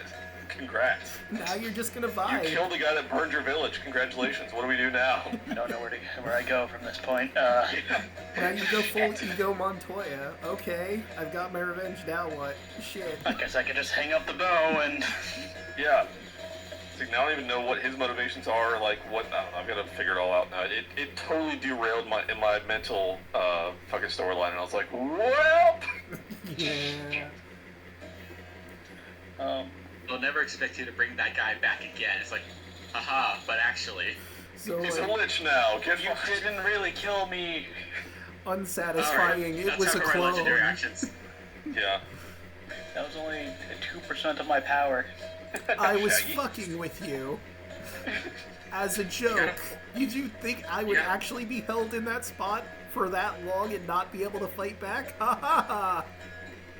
You gotta pull like those like Shadow of Mordor games or whatever with like the Nemesis system, and just Yeah. have the guy come back with like scars and like extra metal on him. Oh, Well, it's like, I had him use, like, his top spell to, like, annihilate one of his party members that was, like, with him. So, like, to kind of demonstrate, like, oh, this guy's a big bad, he's really bad. But then I didn't have it. you know what? So whenever he got me down to low health, I was like, I have nothing that can, like, one-shot his character anymore. And I tried, and he fucking got the deck save and took half damage, and he survived. And I was like, and I'm dead. Sweet. You know what you could do? I don't know the character, but you could have, like, a son or something that wants to get revenge now come after it. That's what I'm kind of on the late. Alright, so this is a warlord, so I'm like, he just got thrown in jail because the soldiers ran up to him after he killed the warlord and captured him. And he's gonna have, like, the captain's gonna come by and be like, hey, do me a favor, now I'm the warlord. And he'll be the new guy. But it'll work out. It just totally threw me for a loop because I have been on very low sleep this week, and I was like, I did not see this coming. It's just him with the mustache. I did have one DM, he did this little trick. He'll invite people to play at his table, but the people that he invite are the big bads. Ah. And that got interesting really quick because we don't know how to like people that you know were previously know how to build characters and it even though they're the same level as the party, or if he brings like 2 or 3 of them, yeah, those 3 working with each other to fight the party, those 3 always work together really fucking well, and it makes it more challenging for the party. Yeah, meanwhile, fucking one of my players, DC, is on like his 3rd character now because we keep killing him off. Oh my god. Why you keep killing DC? Well, his soul got stolen, and then he had another character that sacrificed his life to save Than's life, and it's just a whole thing. And then like with the inviting those people in, you can actually have them just like making the goals for the big bad, and it will probably help you take out some like leads of what's like happening with them, because it's like you try to make a plan. What's Big Bad's gonna do because of this situation? They can make the plan for you and see how they counteract the party of what they do. Yeah. Oh my god, I just had a thought. So, like, you said this is DC's 3rd character, right? Yeah. So, there's this old movie that you can look up called Gamers Darkness Rising, and there's one character in the movie who's playing a bard for the first time, and his character keeps dying throughout the whole movie, to the point where at some point he comes to the table and just pulls out another character sheet. The DM asks him, how many of those do you have? 20! And like this entire combat, he's like dying off screen left and right, and then there's one moment where someone's carrying his character off and he shouts, "There's 15 more of me, asshole!" Oh my god, amazing. And I'm guessing that's just DC now. Yeah, that's him. I remember that. Just wait until he gets a bard. Oh Jesus, he threatened me with a bard. Yeah. No, because all of those were bards, Draco. Yeah. And he called it the pile of dead bards. Yeah. That was their ultimate strategy at one point. Hide behind the pile of dead bards. Jesus.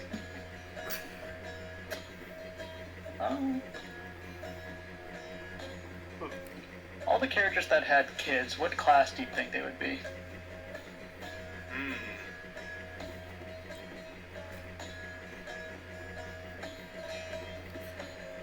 Well, Sunny is a dragon, so Sunny is just dragon. I did have a thing where I don't think it was mentioned, but Kaya and Honora did have a son.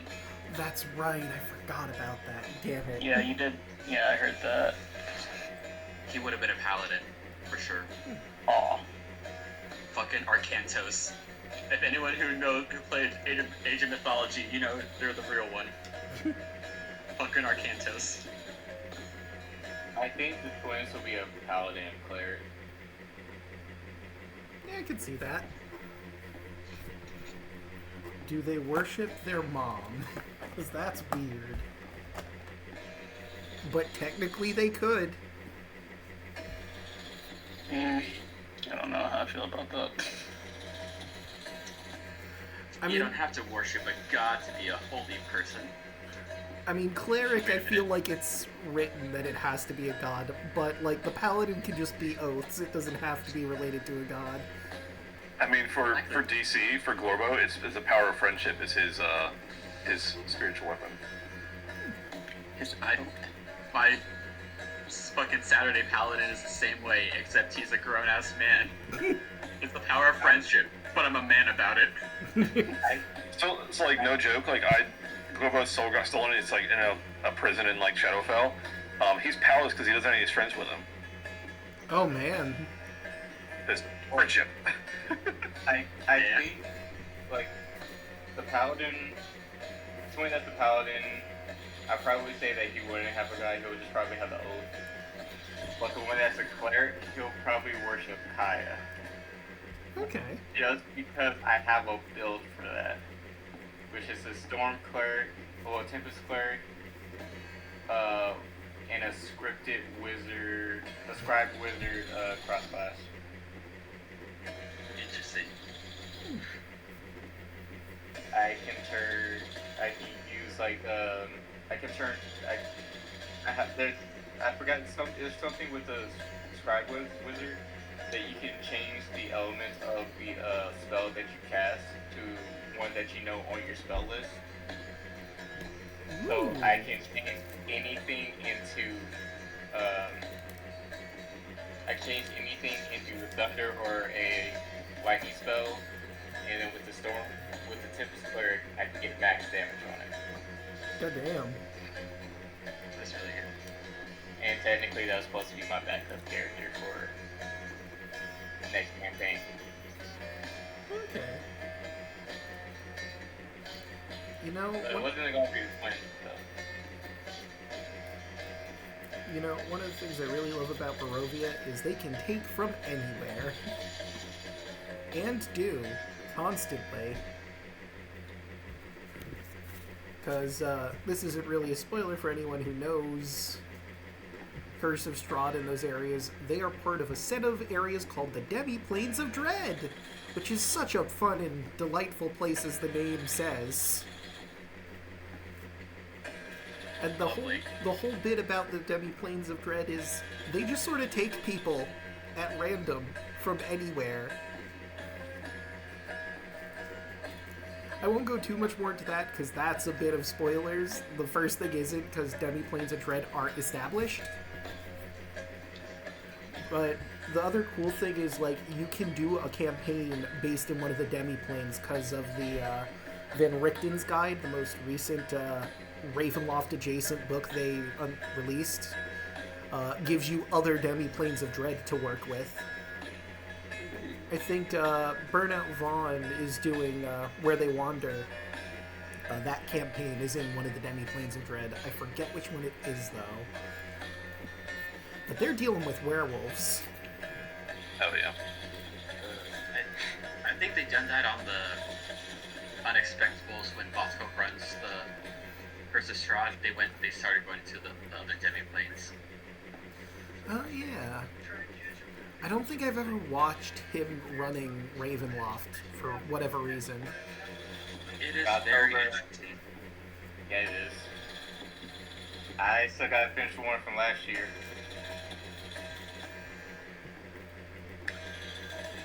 It's really good. Alright.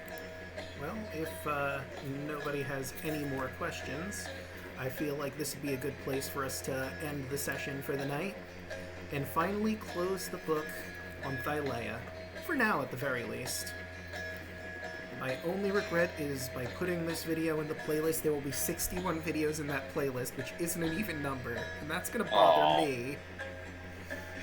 We're 8 away from a good time. Alright, one shot to everybody. We need 8 more episodes, guys. Yeah, come on. We need 69 to end on the beach episode. I Exactly. mean, obviously, yes. Technically, how the campaign ended, we could do it. We just have random vignettes. Where are they nows? Just gonna be a boss rush of all of our player characters. What wacky shenanigans do they get into now that they're gods? Let's find out. You know, I said it in my epilogue. Mm-hmm. We could do that too. That'd be funny. We have enough to do 8 different characters if we put Thud on there. Oh, I God. told you, Thud and Bluey go to space. The hit Yowie, that's all over Thylea. Oh my god. Bluey and Thud's wacky honeymoon.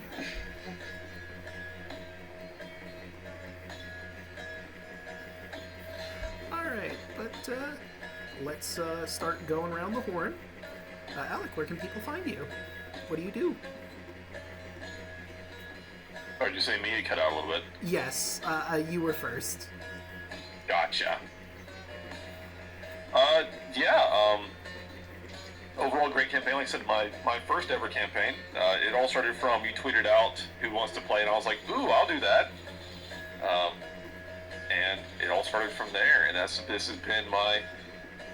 I mean, I've watched a ton of Critical Role and Dimension 20 and various other campaigns, but this is my first one to play in, and this got my love for D&D kicked off, and now I'm DMing as well. for what I hope is a decent campaign. But I'm having a great time with it, and really enjoyed this campaign, even though the ending broke my heart. But had a great time, had some really cool characters, some really cool builds, great moments, and made some new friends. So I appreciate everybody. I said, I told you guys before, I wish I could continue on. Unfortunately, life is very busy. I'm preparing for a wedding in a few months, and I just can't stay up like this anymore. It is killing me. Yeah. Fair. But I really appreciate it, guys, and I'll try to watch along when your new campaign starts. Oh yeah, loved having you. Congrats, and moving along. Broughton, final thoughts on everything that has happened so far. This has been one hell of a ride. It's been super fun. Kind of just repeating the same thoughts. I'm glad, we've all played together. And I just hope everyone, wish the best. Awesome. And, support everyone who does stuff. Yeah. And we'll go watch Alek's stuff. Oh, thanks. You do good work, man. Appreciate it. Absolutely. I try.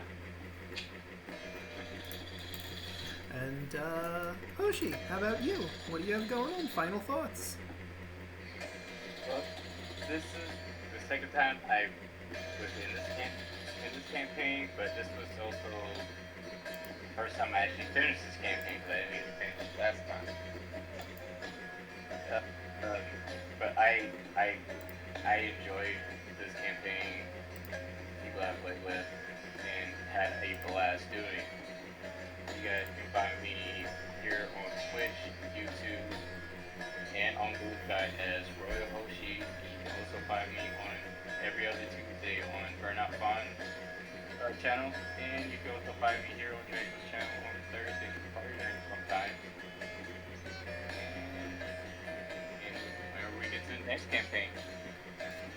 All right. And final thoughts? I'm gonna miss Andros. He was a great character. Gonna miss all the interactions he had with everybody. And to have fun with everyone. Sad to see Big Brother Octavius go away, but he has his reasons. Yeah. And I'm a part of one of those reasons, actually. So you'll usually find me over there with Lost Night, or here with Draco Magnius. Okay, I have to say, oh my god, Alek, thank you for all the gift subs given out. Yeah. I really do appreciate it. This is the first time I've ever seen the hype train appear, so that's really cool. Hell yeah, dude. But, And I'll give a few flurries of Radiant Bolts as firework just to send off. yeah!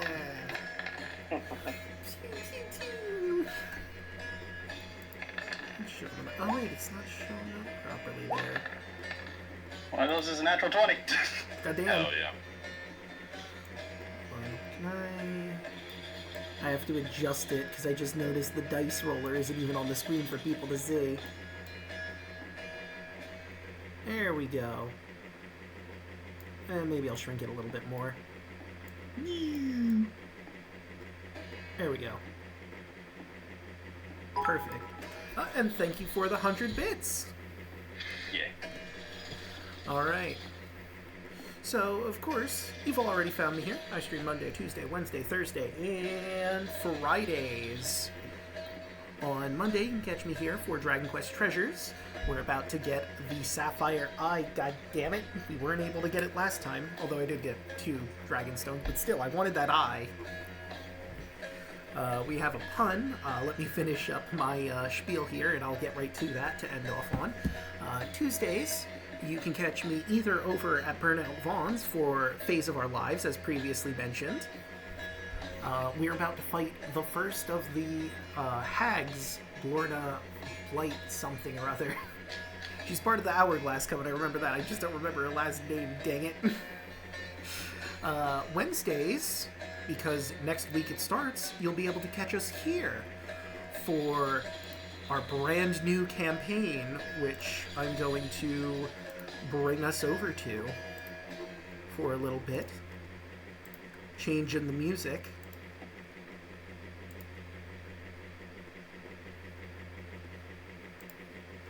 And I'll just do the command really quick while that loads. For Barovian Odyssey, come join Deluna 13, Onyx Locket, Yelling at Me, Broad and Rod, Chocolate Zombie 101, and Royal Hoshi, as well as myself, as we delve into the mists of Ravenloft. Who will our heroes be? What will they encounter? You'll have to tune in to find out. On Thursday, you can catch us for party games, or we do Baldur's Gate sometimes. Fridays will now be Phantom Hourglass. We're going to get the next Pure Metal after we do some stuff around the new section of the map. And would that be next week? I believe it would be. Yes, it would be. I have one more stream that week. On Saturday, you can catch me and a whole bunch of people as we play some Among Us for my birthday. I look forward to it. Hope you all come by, play some Among Us. But with all of that said and done, how about we find someone to raid? I want to use this. Yes. Yes, I do. And let's see who is live still.